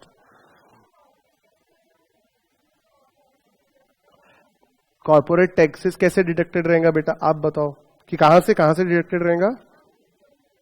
नेशनल इनकम में से? नहीं रहता। नेशनल इनकम हम ग्रॉस लेते हैं, नेट में हम सिर्फ डेप्रिसिएशन माइनस करते हैं, बाकी और कुछ भी माइनस नहीं करते हैं। और जो भी हमारा कंपनी का प्रॉफिट आता है उसके बाद कॉर्पोरेट टैक्स पे किया जाता है। जो भी हम value of goods and services produce करते हैं वो बेचने के बाद जो प्राइस आता है, खर्चे माइनस करने के बाद प्रॉफिट आता है, उसके बाद कॉर्पोरेट टैक्स दिया जाता है। It is the last figure. तो इसीलिए जो value of goods and service जो हम प्रोड्यूस कर रहे हैं उसमें कॉर्पोरेट टैक्स आने का सवाल ही नहीं उठता। हमको यहाँ वैल्यूएशन पढ़ना है। अभी हम इनकम मेथड, एक्सपेंडिचर मेथड पे आए ही नहीं है। हमको चाहे लॉस हो चाहे प्रॉफिट हो, देखिए लॉस होगा तो टैक्स भरना ही नहीं पड़ेगा ना। लेकिन कुछ वैल्यू तो मैंने प्रोड्यूस किया कि नहीं किया। तो मैं यहाँ इनकम और एक्सपेंडिचर प्रॉफिट लॉस की तो मैं बात ही नहीं कर रहा हूं, मैं सिर्फ मैंने क्या प्रोड्यूस किया उसकी वैल्यू की बात कर रहा हूं। सिर्फ इनकम एक्सपेंडिचर जो प्रॉफिट लॉस, इनकी बात मैं अगले 2 मेथड में करने वाला हूं। इसलिए अभी टैक्सेशन तो दिया नहीं दिया, मतलब वो बाद में ही रहेगा, पहले हो ही नहीं सकता, क्योंकि मैं तो कितना प्रोडक्शन हुआ उसकी बात कर रहा हूं। आई बात समझ में? और पर्सनल टैक्सेस और कॉर्पोरेट टैक्सेस तो वैसी अलग अलग चीज है। कॉर्पोरेट जो कंपनीज को देना पड़ता, पर्सनल टैक्सेस वो होता जो हमारी पर्सनल इनकम में से जाता। अरे समझा क्या साइंस वालों पर्टिकुलरली? इंटरेस्ट रिसीव्ड और इंटरेस्ट पेड क्या होगा सोचो। पर्सनल इनकम, हाँ सही पूछे, मैं वही सोच रहा क्यों नहीं पूछा। वो इसीलिए नहीं लिया क्योंकि दोनों सेम है, उसका इफेक्ट नहीं आएगा, ये तो समझ गए। लेकिन अब सोचो interest receive by house hold, यानी हाउस होल्ड यानी हमारी पर्सनल इनकम जोड़ना चाहिए कि नहीं जोड़ना चाहिए? जोड़ना चाहिए। साथ ही हमने उनका इंटरेस्ट पे भी किया, तो जितना आई इनकम उतनी चली भी गई, तो माइनस भी करना चाहिए। अगर ये फिगर सेम नहीं रहता, अलग अलग रहता, तो इंटरेस्ट जो रिसीव्ड है उसको ऐड करते, इंटरेस्ट जो पेड है उसको माइनस करते, तो फिर तब हमारी पर्सनल इनकम निकल के आती। हाँ बिल्कुल लेंगे, लेकिन फिगर अलग अलग रहेगा तो, क्योंकि जो हमारी पर्सनल इनकम है उसके अंदर हमारी लिखा है ना हाउस होल्ड वर्ड यूज किया है, इसका मतलब हमारी पर्सनल इनकम होगी, कंपनी से रिलेटेड नहीं। बराबर है? चलू आगे। अब एक काम करो ना, 6th वाला करके देखो ना प्लीज, लास्ट है बस आज के लिए, इतना ही लास्ट। इस टाइम है और पढ़ेंगे प्रॉब्लम्स लास्ट।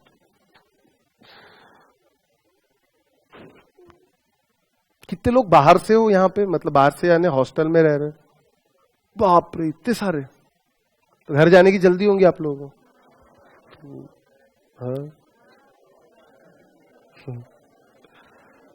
फिर भी अगस्त में ही जा पाओगे आप लोग अपने घर, है ना?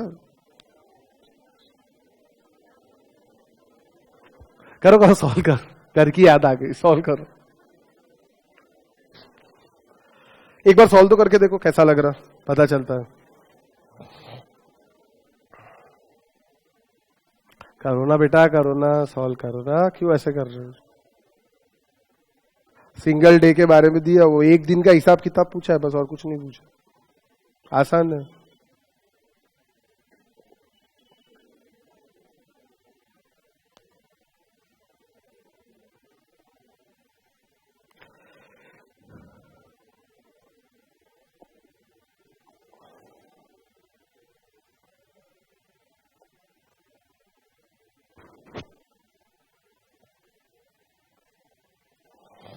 करो ना, हो गया क्या?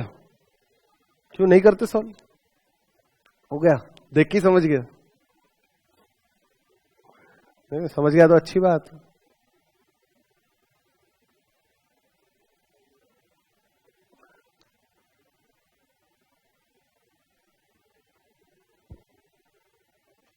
पांच चीजें निकाल दी, 5 मार्क के लिए आएगा क्वेश्चन अगर आया तो।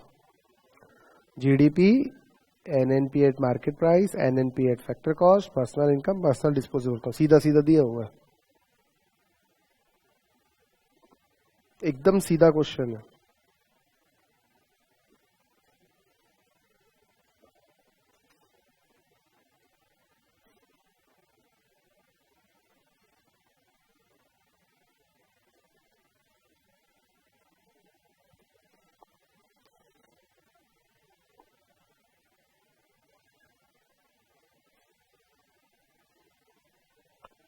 आया क्या आंसर?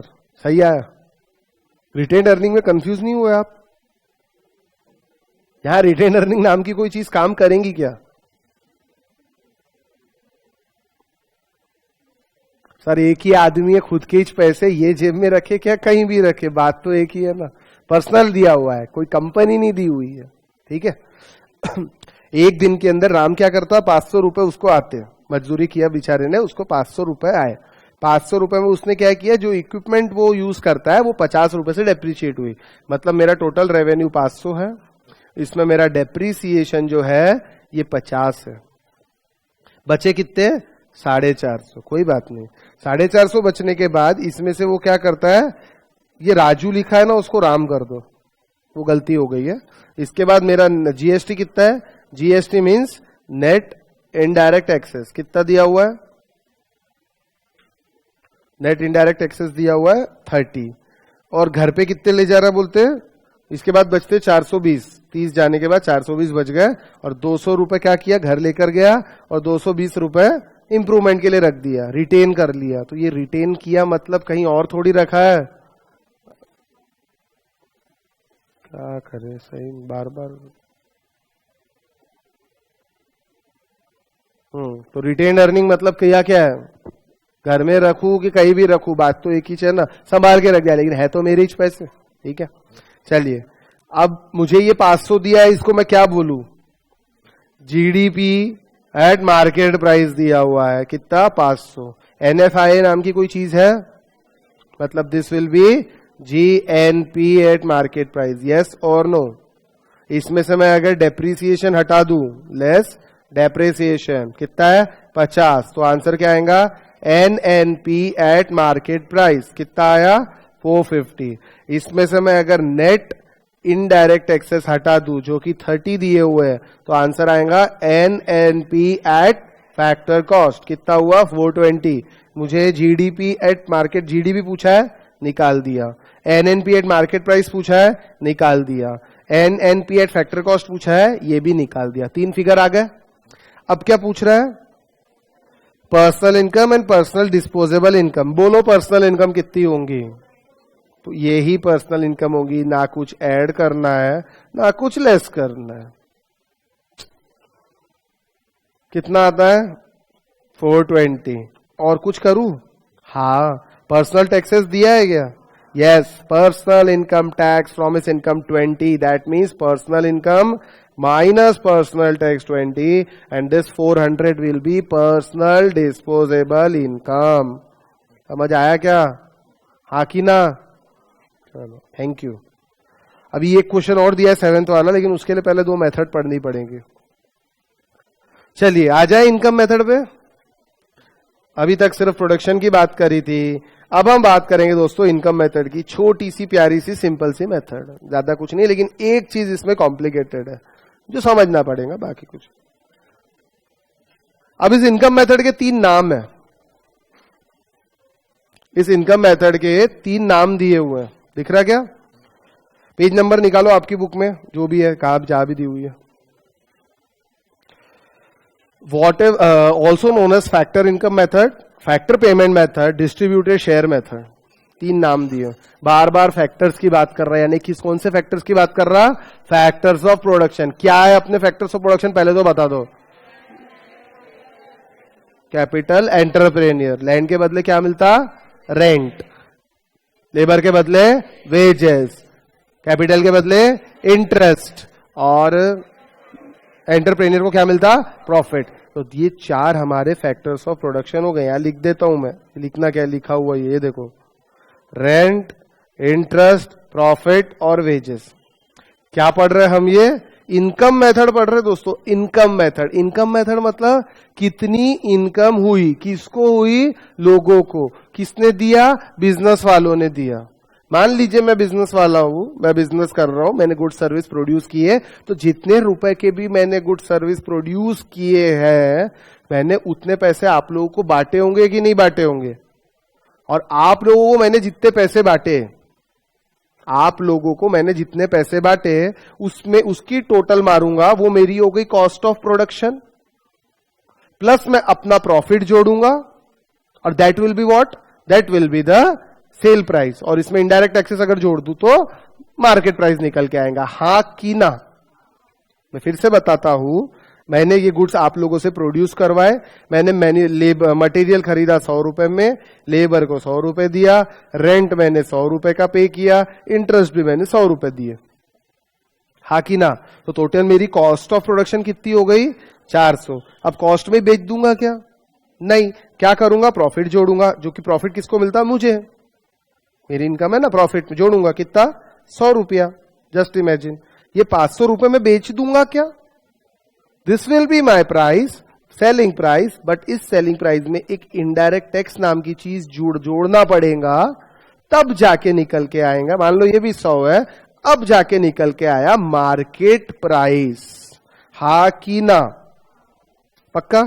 तो अगर मैं आगे जाता ही नहीं हूं, इधर जाता ही नहीं, मान लीजिए इनडायरेक्ट टैक्सेस में पकड़ता ही नहीं हूं, आगे जाता ही नहीं हूं और इनकी टोटल मारता हूं, तो ये जो फिगर निकल के आएगा दोस्तों, ये फैक्टर कॉस्ट रहेगा कि मार्केट प्राइस रहेगा?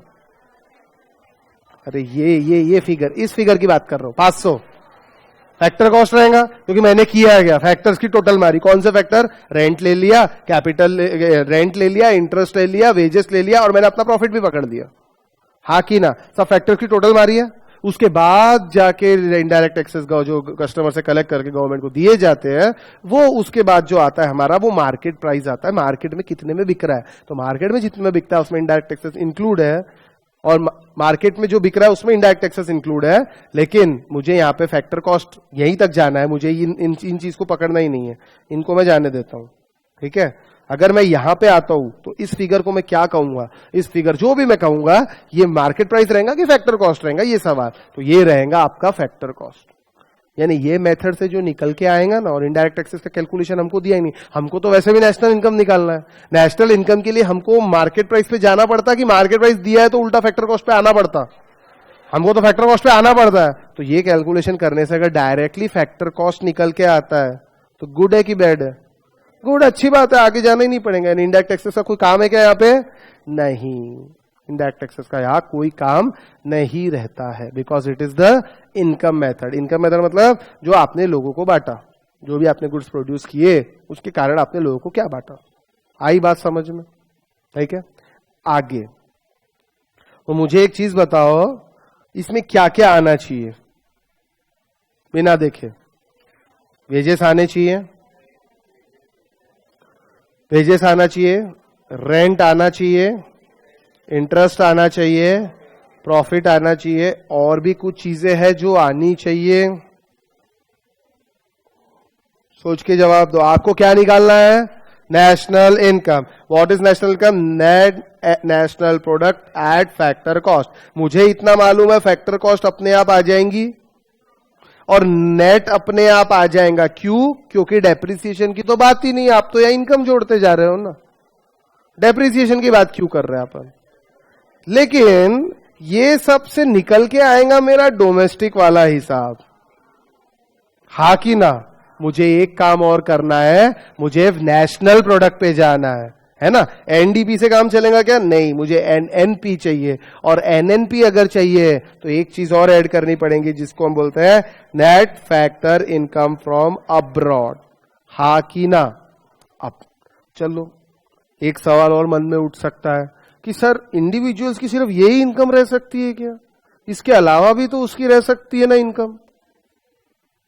भैया मैंने मजदूरी करी, सिर्फ यही इनकम रह सकती है मेरी? कोई और भी तो इनकम हो सकती है कि नहीं हो सकती है? For example just imagine I am a chartered account, just imagine क्या मैं हूं chartered accountant, I am the chartered accountant. अरे हूं ना भैया, सच्ची हूं, चार्टर्ड अकाउंटेंट हूं मैं। आप लोगों को सर्विस देता, देखिए value of goods and services, GDP क्या होता है? Value of goods and services, national income पूरा इंक्लूड। मैंने आपको सर्विस दी, सर्विस मैंने 15,000 रुपए की दी, आपने मुझे 15,000 का पेमेंट कर दिया। ये सर्विस मैंने आपको देने के पहले मैंने मेरा ऑफिस बनाया था, ऑफिस में मैंने कैपिटल लगाया था, और वो कैपिटल जो मैंने इन्वेस्ट किया है ऑफिस के अंदर, मान लीजिए मैंने 5 लाख रुपए में ऑफिस पूरा बनाया, और तब आप मेरे बोर्ड लगाया, तब आप मेरे पास आए, आपने अपनी सर्विसेज ली और आपने मुझे 15,000 रुपए पेमेंट कर दिए। ये 15,000 हो गई value of goods and services produced. ये तो मैंने यहां पे ले लिया, हाँ कि ना? अरे लिया कि नहीं लिया? मेरा प्रॉफिट है ना 15,000 रुपए, मैंने आपसे ले लिया। बट ये अगर पैसा मैं इसमें नहीं लगाता, किसमें? ऑफिस में 5 लाख, तो कहीं और इन्वेस्ट करता, कहीं और इन्वेस्ट करता तो कुछ आता कि नहीं आता? जैसे हम इम्प्यूटेड रेंट की बात कर रहे थे, खुद के घर में नहीं रहते तो कुछ और कहीं और रहते तो रेंट देना पड़ता कि नहीं देना पड़ता? वैसे ही अगर मैं ये पैसा ऑफिस में नहीं लगाता, कहीं और रहेगा तो कुछ कैपिटल का रेंट आता, इंटरेस्ट आता कि नहीं आता? आता। ठीक है, कैपिटल एलिमेंट भी मैंने लगाया है मेरी सर्विस देने में। क्या है मेरा कैपिटल? मेरा ऑफिस, कंप्यूटर, लैपटॉप एक्सेट्रा। और लेबर एलिमेंट भी लगाया जिसके आपने मुझे पैसे दिए 15,000। अब ये 15,000 आपने किस चीज के दिए हैं? मेरी सर्विसेज के, ये मैंने आपसे चार्ज किए। अब ये सर्विसेज जो मैंने आपको दी, इसके बदले मुझे कुछ खर्चा लगेगा कि नहीं लगेगा? ये 15,000 में हो सकता है मैंने आर्टिकल असिस्टेंट रखा हो, उसको ही मुझे सैलरी देनी पड़ती है, जिसको ओवरहेड्स नहीं बोलते हम। इलेक्ट्रिसिटी का पेमेंट करना पड़ता है, मेरी जगह खुद की है, उसका मैंने अगर लोन लिया होगा तो मुझे इंटरेस्ट पेमेंट भी करना पड़ता है, या अगर मैंने जगह खुद की है मैं कहीं और इन्वेस्ट करता तो मुझे इंटरेस्ट आता, हाँ कि ना? तो ऐसी चीजों को, जो ये इनकम हुई है मेरी 15,000, ये मैं किसी के यहाँ काम कर रहा हूं कि मैं सेल्फ एम्प्लॉयड हूं, हाँ कि ना? तो इस इनकम को बोलते हैं mixed income of self employed. क्या बोलते हैं?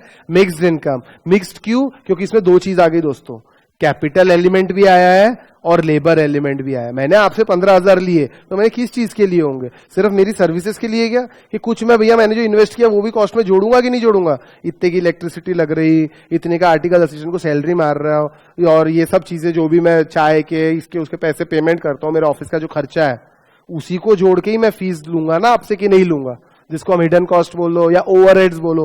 Material, labour, overhead. ओवरहेड जोड़ते कि नहीं जोड़ते? ओवरहेड डायरेक्ट दिखते नहीं है, डायरेक्ट मटेरियल, डायरेक्ट लेबर, और फिर आता है अपना ओवरहेड्स। तो ये सब चीजें ओवरहेड्स हो गई, ओवरहेड्स कॉस्ट में जुड़े जाते हैं।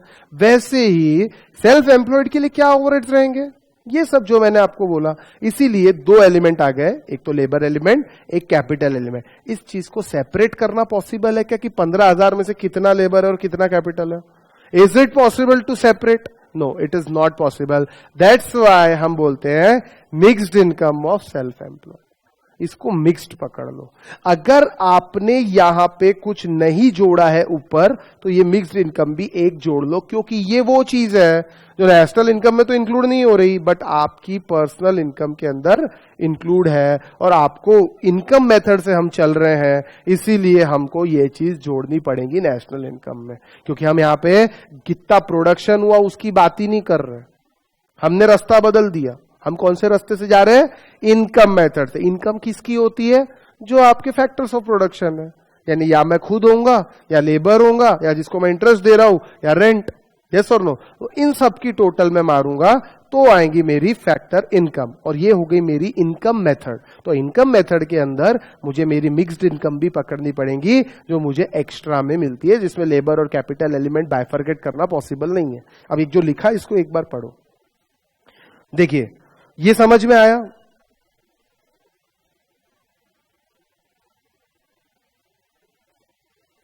ये डब्बे को एक बार जान दो, नीचे इसका एक्सप्लेनेशन लिखा हुआ जो मैं ही बोल रहा था। While applying this method, care must be taken to include, ध्यान रखना पड़ेगा। वैसे कभी दिया रहता है, कभी क्वेश्चन में नहीं दिया रहता, और सीधा सीधा आपको फिगर दिया रहेगा, ठीक है? To include mixed income of self employed in case where, कहां कहां इंक्लूड करना है वो भी लिखा है। Number 1, individual provide both labour and capital service because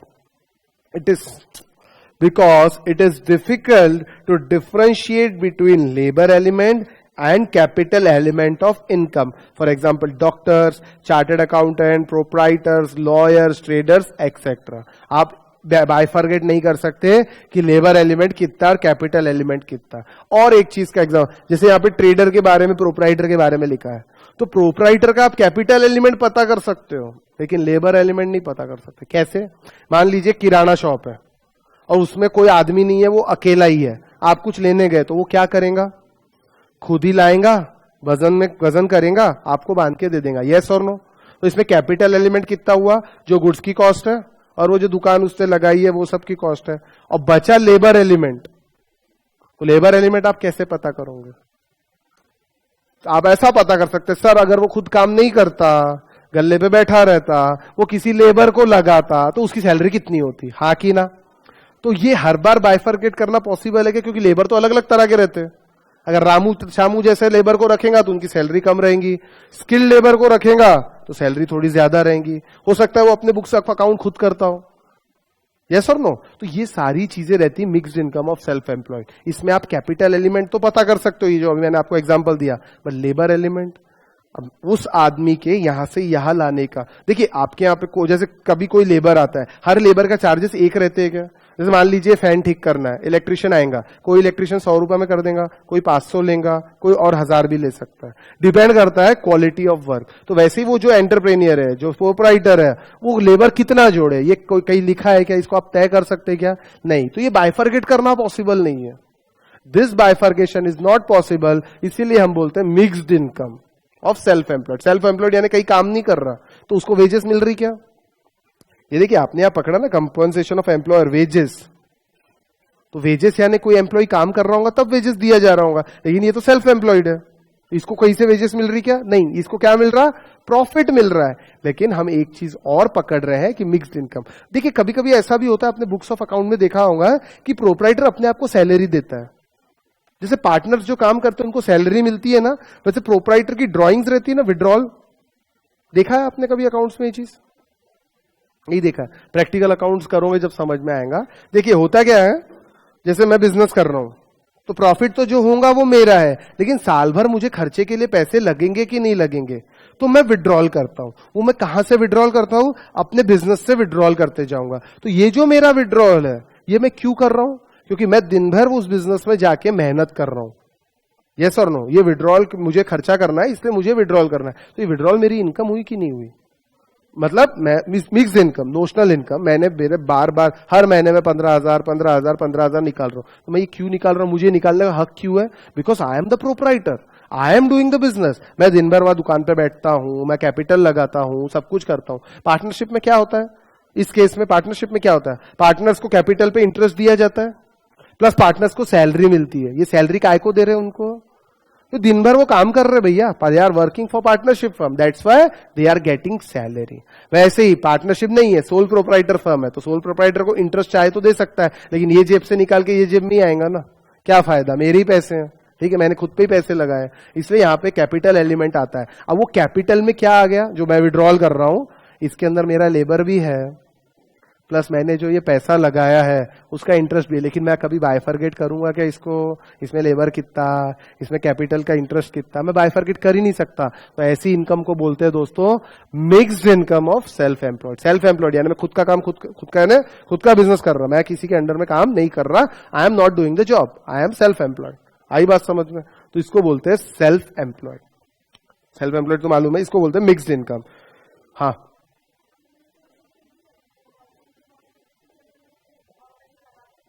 बोल सकते हैं, अपॉर्चुनिटी कॉस्ट बोल सकते हैं। हाँ वर्ड अच्छा है, बोल सकते हैं, लेकिन अपॉर्चुनिटी कॉस्ट क्या कॉस्टिंग में यूज होता है? इकोनॉमिक्स के अंदर अपॉर्चुनिटी कॉस्ट यूज करना थोड़ा सा कर सकते हैं, वैसे कोई प्रॉब्लम नहीं है।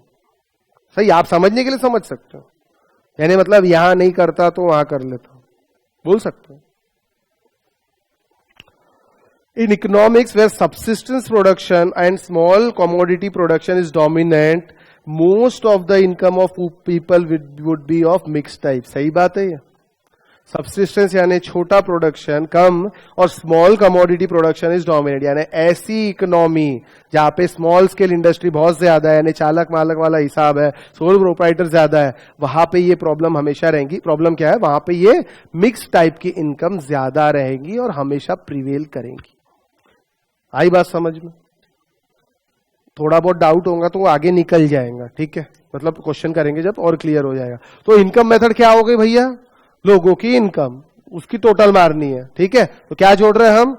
कंपेंसेशन ऑफ एम्प्लॉइज, जो उनको वेजेस दिया, प्लस हम क्या जोड़ रहे हैं? रेंट जोड़ा, इंटरेस्ट जोड़ा, प्रॉफिट जोड़ा, एनएफआई जोड़ना पड़ता क्योंकि हमको एनएनपी के तरफ आना है, और प्लस हमको जोड़ना है mixed income of self employed, क्योंकि हम इनकम मेथड से चल रहे हैं। इनकम मेथड मतलब देश में जितने लोग रह रहे हैं उन सबकी कितनी इनकम हुई है उसको टोटल मारना है। तो वेजेस, रेंट, इंटरेस्ट, प्रॉफिट, ये वेजेस वाला एलिमेंट तो जो काम कर रहा है, कहीं जॉब कर रहा है उसके लिए हो गया। सोल प्रोप्राइटर के लिए क्या? तो सोल प्रोप्राइटर के लिए सिर्फ आपके पास प्रॉफिट है, लेकिन प्रॉफिट के अलावा वो खुद भी तो कुछ कर रहा है कि नहीं कर रहा है, उसका भी तो लेबर एलिमेंट होगा कि नहीं होगा। तो वैसे ही इसको हम बोलेंगे mixed income of self employed. आई बात समझ में? हा कि ना? ठीक, यानी उसके अंदर आ जाएंगे आपके विड्रॉल्स, ड्रॉइंग्स, जो आप बिजनेस से विड्रॉल करते हो खुद के खर्चे के लिए। सिंपल। कोई आदमी ऐसा भी हो सकता है आधे दिन जॉब कर रहा, आधे दिन बिजनेस कर रहा, पॉसिबल है। तो आधे दिन जॉब किया, उसके मुझे वेजेस मिल गए, आधे दिन बिजनेस किया, उसका प्रॉफिट भी मिला, लेकिन बिजनेस में मैंने अपनी मेहनत दिमाग सब लगाया कि नहीं लगाया, उसका लेबर कौन गिनेगा? तो उसका लेबर रहेगा मेरा विड्रॉल, जो मैं विड्रॉ करते जाऊंगा बिजनेस से हर महीने हर साल। तो वो हो गया आपका mixed income of self employed. आई बात समझ में? आर्टिकलशिप पीरियड में आओगे ना, जब आप बुक्स ऑफ अकाउंट्स देखोगे तो आपको ये सब दिखेगा, मिक्स्ड इनकम क्या होता। क्लियर है?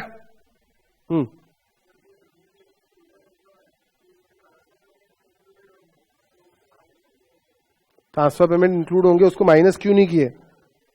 चलो एक बात बताओ,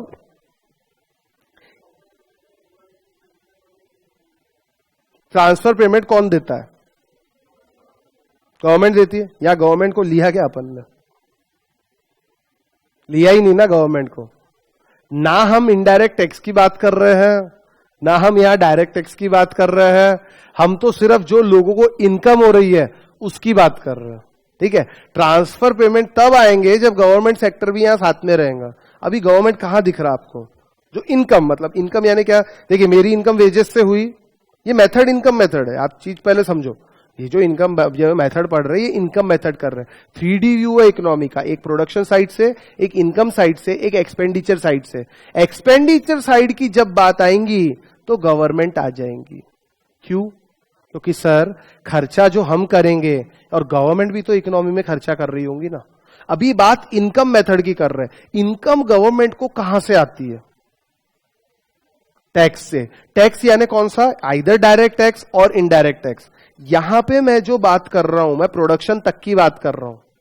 ये प्रोडक्शन के बाद इनडायरेक्ट टैक्स का हिसाब होगा, और उसके बाद जो पर्सनल इनकम आएंगी उसके बाद डायरेक्ट टैक्स का हिसाब होगा। पहले इनकम आई, फिर मैं साल भर बाद रिटर्न भरूंगा, उसके बाद मैं टैक्स पे करूंगा, हाँ कि ना? अब वो एडवांस टैक्स वगैरह रूल बने हुए, वो चीज अलग है। लेकिन यहां पे मुझे नेशनल इनकम सिर्फ इनकम मेथड से निकालनी है। देश के लोगों की इनकम कितनी, कैसे? इनकम के तरीके से। तो इनकम देश के लोगों में गवर्नमेंट थोड़ी आती है। गवर्नमेंट की इनकम हम यहां पकड़ेंगे क्या? क्योंकि गवर्नमेंट की इनकम है क्या? हम ही लोगों ने जो इनकम कमाई उसमें से कुछ हिस्सा उनको दे दिया, वो गवर्नमेंट की इनकम हो गई। तो उस गवर्नमेंट की इनकम तो पकड़ते ही नहीं है। हमको यहां क्या पकड़ना है? सिर्फ हमारी इनकम कितनी हुई, हमने गवर्नमेंट को कितना दिया, उसमें से गवर्नमेंट फिर अपने को ट्रांसफर पेमेंट देती है। तो हम ट्रांसफर पेमेंट को तो यहां पकड़ ही नहीं सकते। एक सेकेंड, ट्रांसफर पेमेंट को हम इसीलिए नहीं पकड़ सकते क्योंकि उसके लिए हमको कुछ करना नहीं पड़ा, वो हमको फ्री में मिला, बराबर। अब इस केस के अंदर जहां हम national income from income method निकाल रहे हैं, तो इनकम मेथड से जो नेशनल इनकम आई है ये हमारे, मतलब जो हम बिजनेस कर रहे हैं या हम जो सेल्फ एम्प्लॉयड है, इससे इनकम आ रही है, जो कुछ तो भी देश में हो रहा है। ट्रांसफर इनकम जो रहती है ना बेटा, नेशनल इनकम में इंक्लूड नहीं होती, बट पर्सनल इनकम में इंक्लूड की जाती है। नेशनल इनकम में ट्रांसफर पेमेंट कभी इंक्लूड नहीं किए, लेकिन पर्सनल में इंक्लूड होती। तो हम यहां पे निकाल रहे सिर्फ नेशनल इनकम। अगर ये नेशनल इनकम आने के बाद हमको बोलते हैं कि भैया पर्सनल इनकम निकालो, ये नेशनल इनकम का फिगर आने के बाद हमको कहा जाता है कि पर्सनल इनकम निकालो, तो हम जो अगर रिटेन अर्निंग का एडजस्टमेंट या फिर ट्रांसफर पेमेंट का एडजस्टमेंट करेंगे और फिर हमारा जो फिगर निकल के आएगा उसको हम पर्सनल इनकम बोलेंगे, उसको हम नेशनल इनकम नहीं बोलेंगे। इसीलिए यहां पे ट्रांसफर पेमेंट का कोई एडजस्टमेंट नहीं करना पड़ा, क्योंकि वो अगर कर दिया तो फिर वो पर्सनल इनकम हो गई, नेशनल नहीं हुई। और हमको अभी क्या निकालना है? National income from income side. समझा? समझ। और कोई? Anybody else? चलिए, अब तीसरी मेथड है आपकी एक्सपेंडिचर मेथड। हाँ, यहां पे क्या हो रहा है? इकोनॉमी में जो आदमी जो खर्चा कर रहा है उसको पकड़ना पड़ेगा। ठीक है, कोई बात नहीं, पकड़ लेते। खर्चा कौन कौन करता है? हम लोग तो करते ही है, जिसको इनकम होती। गवर्नमेंट भी खर्चा करती है कि नहीं करती है? और वो पैसा आता कहां है? अगेन इकोनॉमी में आता है। तो ये पकड़ना पड़ेगा कि नहीं पकड़ना पड़ेगा? पकड़ना पड़ेगा। क्यों? रोड बना रहे, मेट्रो बना रहे, ब्रिजेस बना रहे, तो आफ्टर ऑल ये खर्चे की इनकम किसको हो रही है? अपने को ही हो रही ना। लेकिन अभी हमको इनकम मेथड से नहीं चलना है, अभी हमको खर्चे की टोटल पकड़नी है। ठीक है, चलो देख लेते हैं। Income can be spend either on consumer goods और ऑन इन्वेस्टमेंट गुड्स, बराबर है ना। y is equals to C plus S, और इस s का क्या करते हैं? इन्वेस्ट करते हैं। यस और नो? आइदर कंजम्पशन गुड्स और इन्वेस्टमेंट गुड्स। हम वहीं पे करेंगे। सेविंग करना इज व्हाट? इन्वेस्टमेंट करना। ठीक है, सबसे 3 स्टेप में, सॉरी 3 स्टेप है इसके अंदर, ये 3 जो है ना यहाँ पे 2-2 लिख कर आ गया, इसको 3 कर देना, 3 स्टेप, ठीक है। चलिए, identify the various heads of consumption expenditure, कौन कौन से एक्सपेंडिचर उसको आइडेंटिफाई कीजिए, and investment expenditure under following categories, final consumption expenditure by household as well as government, second gross domestic capital formation, and third है net export, export minus import. अब ये क्या होता है? ग्रॉस डोमेस्टिक कैपिटल फॉर्मेशन आपको बाद में बताऊंगा, पहले बताओ नेट एक्सपोर्ट क्या होता है और ये क्यों लिया यहां पे, ये काय को लिया? एक्सपोर्ट माइनस इंपोर्ट क्यों ले रहे हैं?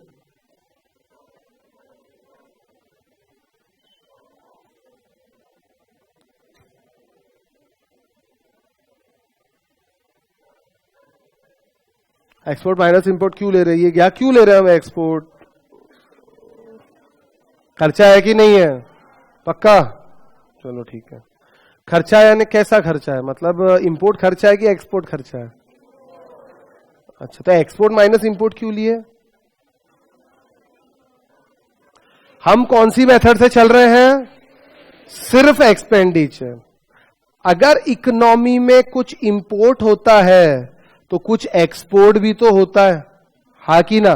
जो भी प्रोडक्शन हम करते हैं वो अगर कुछ हम इंपोर्ट कर रहे हैं तो कुछ एक्सपोर्ट भी कर रहे हैं। जैसे एनएफआई अपन ने देखा था कि भैया अगर हम वहां से कुछ लेके आ रहे हैं तो वो भी तो कुछ लेके जा रहे हैं ना। वैसे ही अगर इंपोर्ट कर रहे हैं जो हमारा खर्चा है, तो हम कुछ कमाई भी तो कर रहे हैं जो हमारा खर्चा नहीं है, तो वो इसके इकोनॉमिक के साइकिल में एक्सपोर्ट भी तो इंक्लूडेड है। तो एक्सपोर्ट को हटाना पड़ेगा कि नहीं? या एक्सपोर्ट में से इंपोर्ट माइनस कर दो, यानी नेट पकड़ो, हमको नेट पकड़ना है। जो भी ज्यादा होगा वो हो जाएगा, एक्सपोर्ट ज्यादा रहेगा तो पॉजिटिव आएगा, एक्सपोर्ट कम रहेगा तो ये फिगर नेगेटिव आएगा, डिपेंड करता है, ठीक है। और आगे इस पे आएंगे हम। अब इधर आ जाओ। सबसे पहले यहां क्या क्या एलिमेंट देखे आपने? फाइनल कंजम्पशन एक्सपेंडिचर किसने किया? हाउस होल्ड ने किया, दूसरा गवर्नमेंट ने किया, और दूसरा हमने देखा ग्रॉस डोमेस्टिक कैपिटल फॉर्मेशन, और तीसरा नेट एक्सपोर्ट्स। अब इन 3 चीजों को पहले जरा डिटेल में पढ़ लेते हैं। पहला, gross do private final consumption expenditure. आपने एक स्टेटमेंट सुना होगा, C plus G plus I plus X minus M। इसको क्या बोलते हैं?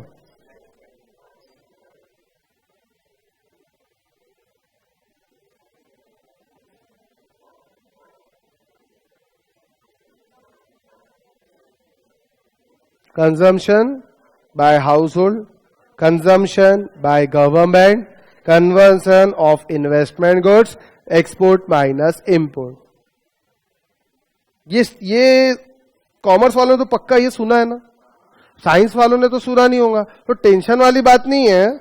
इसके ऊपर पता है एक अगला पूरा चैप्टर है, ये इतनी सी चीज के ऊपर पूरा अगला चैप्टर हम पढ़ने वाले हैं, अगला unit, sorry, C plus I plus G plus X minus M, ठीक है। तो अभी टेंशन मत लो, ये नाम की एक चीज होती है, ठीक है। अब मुझे सिर्फ इतना बता दो आप लोग कि इसमें C क्या, I क्या, G क्या, ये बता दो। ये C है, ये G है, ये इन्वेस्टमेंट है, और ये X माइनस M है, हा कि ना? यस और नो, बस इतना बता दो। सही लिखा है मैंने? अरे यस और नो, ये सही लिखा है? चलो बस इतना ही पूछना था। अब आगे काम की चीज यहां पे देखते जाओ। पहले private final consumption expenditure, private word इसलिए यूज किया क्योंकि प्राइवेट लोगों का ना हाउस होल्ड का, private is to be separated from government, क्योंकि अभी हमने यहां पे देखा ना ये फाइनल कंजम्पशन एक्सपेंडिचर हमको किसका पकड़ना है? हाउस होल्ड का भी पकड़ना है और गवर्नमेंट का भी लेना है। तो पहले मैं हाउस होल्ड की बात करूंगा, उसके बाद मैं गवर्नमेंट की बात करूंगा। तो क्या क्या लूंगा मैं हाउस होल्ड में?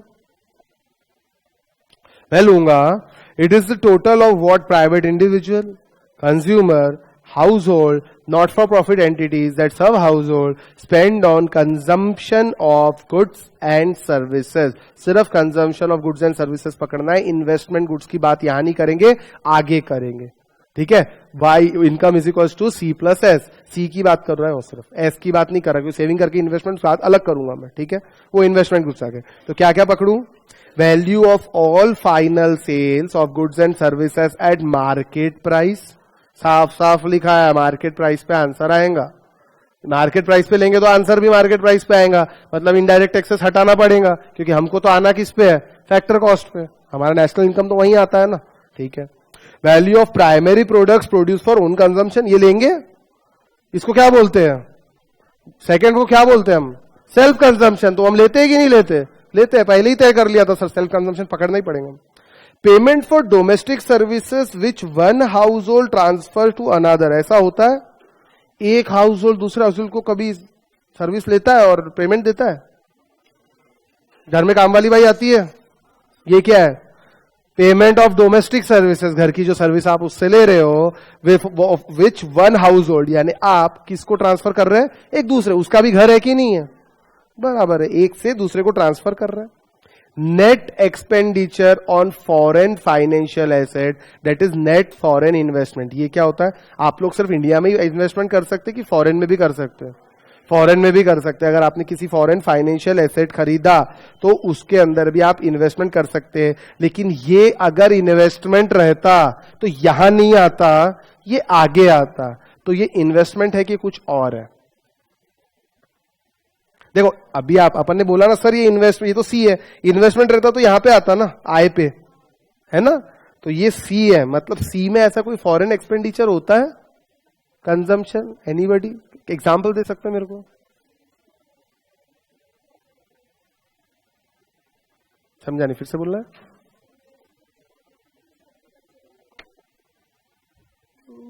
तो कैपिटलाइज करते ना बेटा अपन इन्वेस्टमेंट खरीदने का खर्चा, है ना,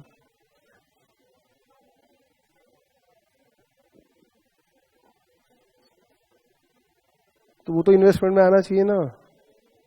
मैं बोलता हूं कि ये कंजम्पशन है, वो इन्वेस्टमेंट में आना चाहिए। कंजम्पशन यानी जो मैंने खा पी के खत्म कर दिया, और इन्वेस्टमेंट मतलब जो अभी भी मेरे पास है, यही मतलब होता है ना। अरे कंजम्पशन यानी जो खत्म कर दिया, और सेविंग यानी जिसको बचा के मैं इन्वेस्ट, मेरे पास बची है।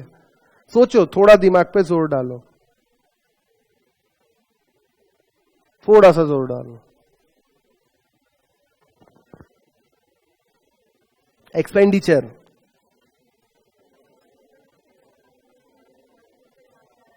फॉरेन ट्रिप, फॉरेन ट्रिप में क्या करते हैं आप जाके,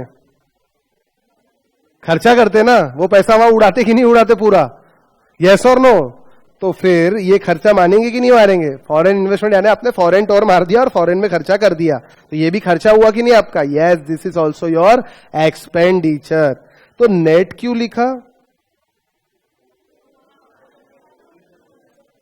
वो भी तो आते हैं, वो आते कि नहीं आते, और अपने को देखे जाते कि नहीं जाते, तो वो हम इसीलिए यहां पे नेट लिख रहे हैं कि हम वो वहां जाके जो खर्चा करते हैं और वो लोग भी कुछ देके आते होंगे, तो उसको माइनस कर दो। अब ये कितना कॉम्प्लिकेटेड है ये पता करना कि वो कितना लाते और हम कितना करते, पॉसिबल है क्या पता करना, नहीं, इसलिए आपको एग्जाम में हमेशा नेट एक्सपेंडिचर का फिगर दिया हुआ रहेगा। और एक चीज बताओ, वो लोग जो लेके आते ना, वो हम लोग इनकम मेथड के अंदर ऑलरेडी ले लेते हैं, मतलब इनकम मेथड में हम लोग पकड़ते हैं उस चीज को, ऐसा डायरेक्टली लिखा नहीं है, लेकिन अगर मैंने कोई, मेरे यहाँ मतलब मेरी शॉप है और अगर कोई फॉरेनर गुड्स खरीदने आएगा, कोई फॉरेनर, तो मैं उसको दूंगा कि नहीं दूंगा कि नहीं भैया मेरे को इनकम मेथड में मना किया है, ऐसा थोड़ी बोलूंगा, नहीं मैं उसको गुड्स दूंगा। तो आफ्टर ऑल मुझे फॉरेनर से इनकम मिले या किसी से मिले, है तो मेरी इनकम ना।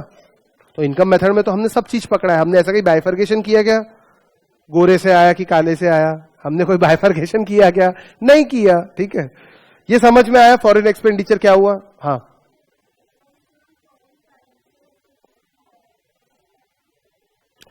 वो लिखने में थोड़ा इंस्टीट्यूट ने गड़बड़ कर दी है। फाइनेंशियल एसेट्स मतलब यहाँ पे ये नहीं है, फाइनेंशियल एसेट यहाँ पे इन्वेस्टमेंट में आएगा। अब ऐसा अजवाल लिख लो आप फॉरेन टोर, ये इंस्टीट्यूट की गलती है, लिखने में थोड़ा गड़बड़ कर दिया उन्होंने। ये नेट फॉरेन इन्वेस्टमेंट मतलब मैं मेरे पैसा खर्चा कर रहा हूं फॉरेन घूमने में, इसका मतलब वो होता है। अभी इंस्टीट्यूट ने ऐसा लिखा है, लिखना नहीं चाहिए था उन्होंने।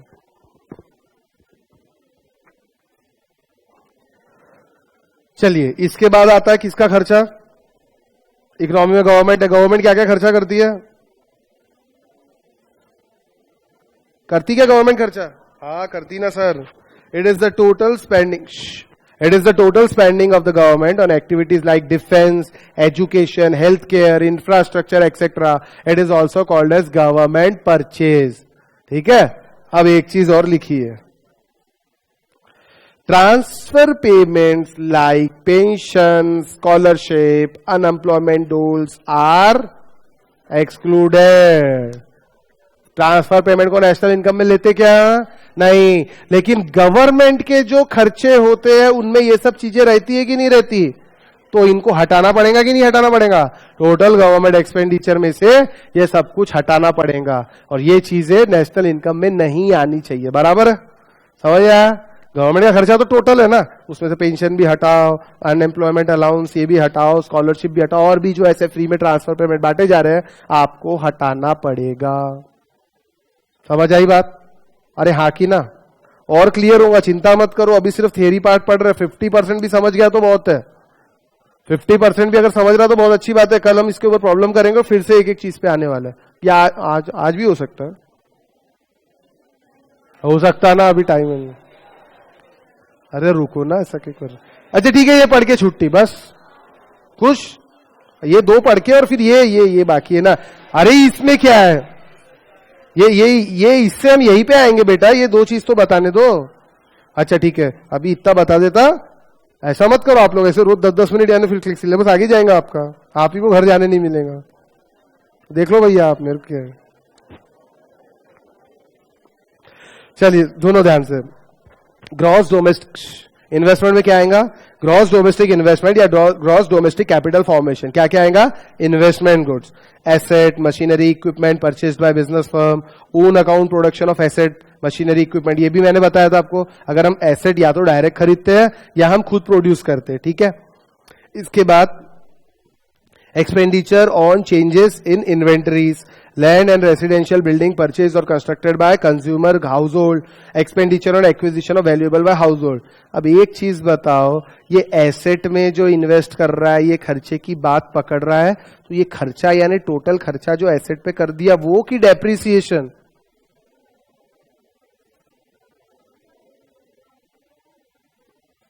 टोटल खर्चा पकड़ू कि डेप्रिसिएशन लूंगा हर साल?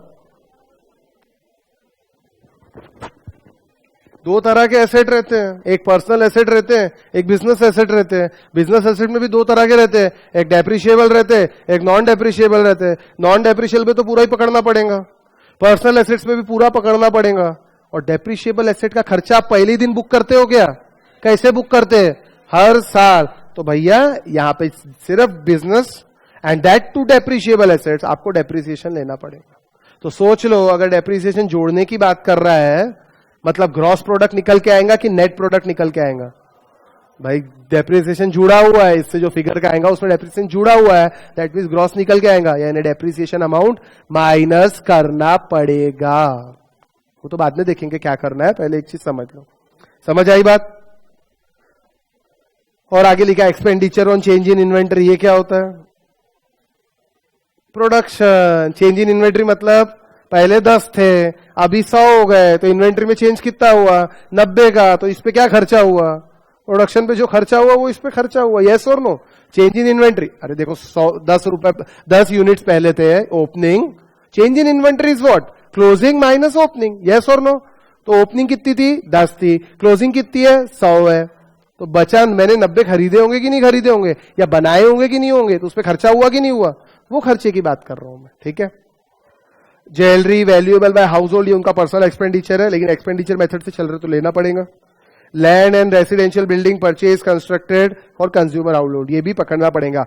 अगर कंज्यूमर लैंड बिल्डिंग ये सब परचेज करता है तो क्या उस पर डेप्रिसिएशन मिलता है? क्या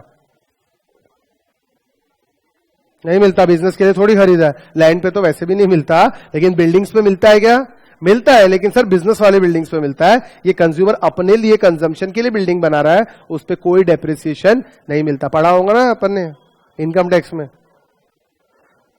नेट एक्सपोर्ट्स ये मैं बता चुका आपको. It is the total of what foreign country spend on goods and services of the national economy over and above what this economy spend on output of foreign countries. यानी net export यानी हमने जो उनको service दी उसके बदले में हमको पैसे आए, यानी वो लोगों ने हमारे यहाँ खर्चा किया और हमने जो उनसे सर्विसेज ली या गुड्स खरीदे यानी हमने उनके यहाँ खर्चा किया. पहला आया है, दूसरा गया है, तो हम लोग नेट एक्सपोर्ट लेते हैं. नेट एक्सपोर्ट पॉजिटिव भी हो सकता है, नेगेटिव भी हो सकता है, इक्वल भी हो सकता है. इक्वल तो कभी नहीं होता. हमारे जैसे कंट्री में क्या होगा, एक्सपोर्ट ज्यादा है, इनकम इंपोर्ट कम है क्या अपने यहाँ? उल्टा है, एक्सपोर्ट कम है, इंपोर्ट ज्यादा है. तो एक्सपोर्ट माइनस इंपोर्ट, तो ये फिगर नेगेटिव आएगा कि नहीं आएगा? आएगा. तो ये हमेशा माइनस हो जाता है इस टोटल से. अब ये टोटल करने के बाद निकल के क्या आएगा, बस मेरे को ये बताओ. जीडीपी निकल के आएगा, लेकिन फैक्टर कॉस्ट आएगा कि मार्केट प्राइस आएगा? मार्केट प्राइस आएगा. और जी इसलिए आएगा क्योंकि डेप्रिसिएशन है. चलो बहुत बढ़िया, ठीक है. क्या हुआ? अरे बस इतना से दो चीज बता रहा, ये तो आपको मालूम है जीडीपी से क्या कैसे क्या निकालते हैं. एक second. GDP is here what? Summation of final consumption expenditure by house hold and government. Second, gross domestic capital formation plus net exports. ये ले लिया. अब ध्यान से सुनना, इससे हमारा निकल के आया GDP at eight market price. और मुझे क्या निकालना है? NNP at factor cost. तो सबसे पहले एनडीपी निकाल लो, जी में से डेप्रिसिएशन हटा दो, तो क्या आएगा? NDP at market price. Market price से फैक्टर कॉस्ट पे आ जाओ, यानी नेट इनडायरेक्ट एक्सेस हटा दो. और फिर एनएनपी एफसी निकालने के लिए net factor income from abroad if any अगर दिया है तो उसको ऐड कर दो, तो आपका एनएनपी एफसी आ जाएगा. देखो ये चीज तो आप लोगों को मालूम ही होंगी ना यार, ये तो बता चुके ना हम. थर्ड पॉइंट, यस और नो? समझ में आया? जीडीपी इसमें कैसे निकाल रहे हैं? फर्स्ट केस में सिर्फ वैल्यू एडेड, वो तो हम कंप्लीट कर चुके हैं. सेकंड केस में एक्सपेंडिचर और थर्ड केस में सेकंड केस में इनकम और थर्ड मेथड इज एक्सपेंडिचर. अब कल इसके ऊपर 2-3 इलुस्ट्रेशन करेंगे और साथ में इसको कोरिलेट करेंगे, तो आप लोगों का पूरा पिक्चर क्लियर हो जाएगा. ठीक है, आज 50% भी समझा तो कोई बात नहीं है. हो सकता है थोड़ा कंफ्यूजन हो, सर ये कैसा ये कैसा, तो कल हम लोग देखेंगे ना तो पूरा आपको पिक्चर क्लियर होगा. तो टेंशन वाली कोई बात नहीं. समझा क्या? ठीक है, बाय. सो जाओ अभी.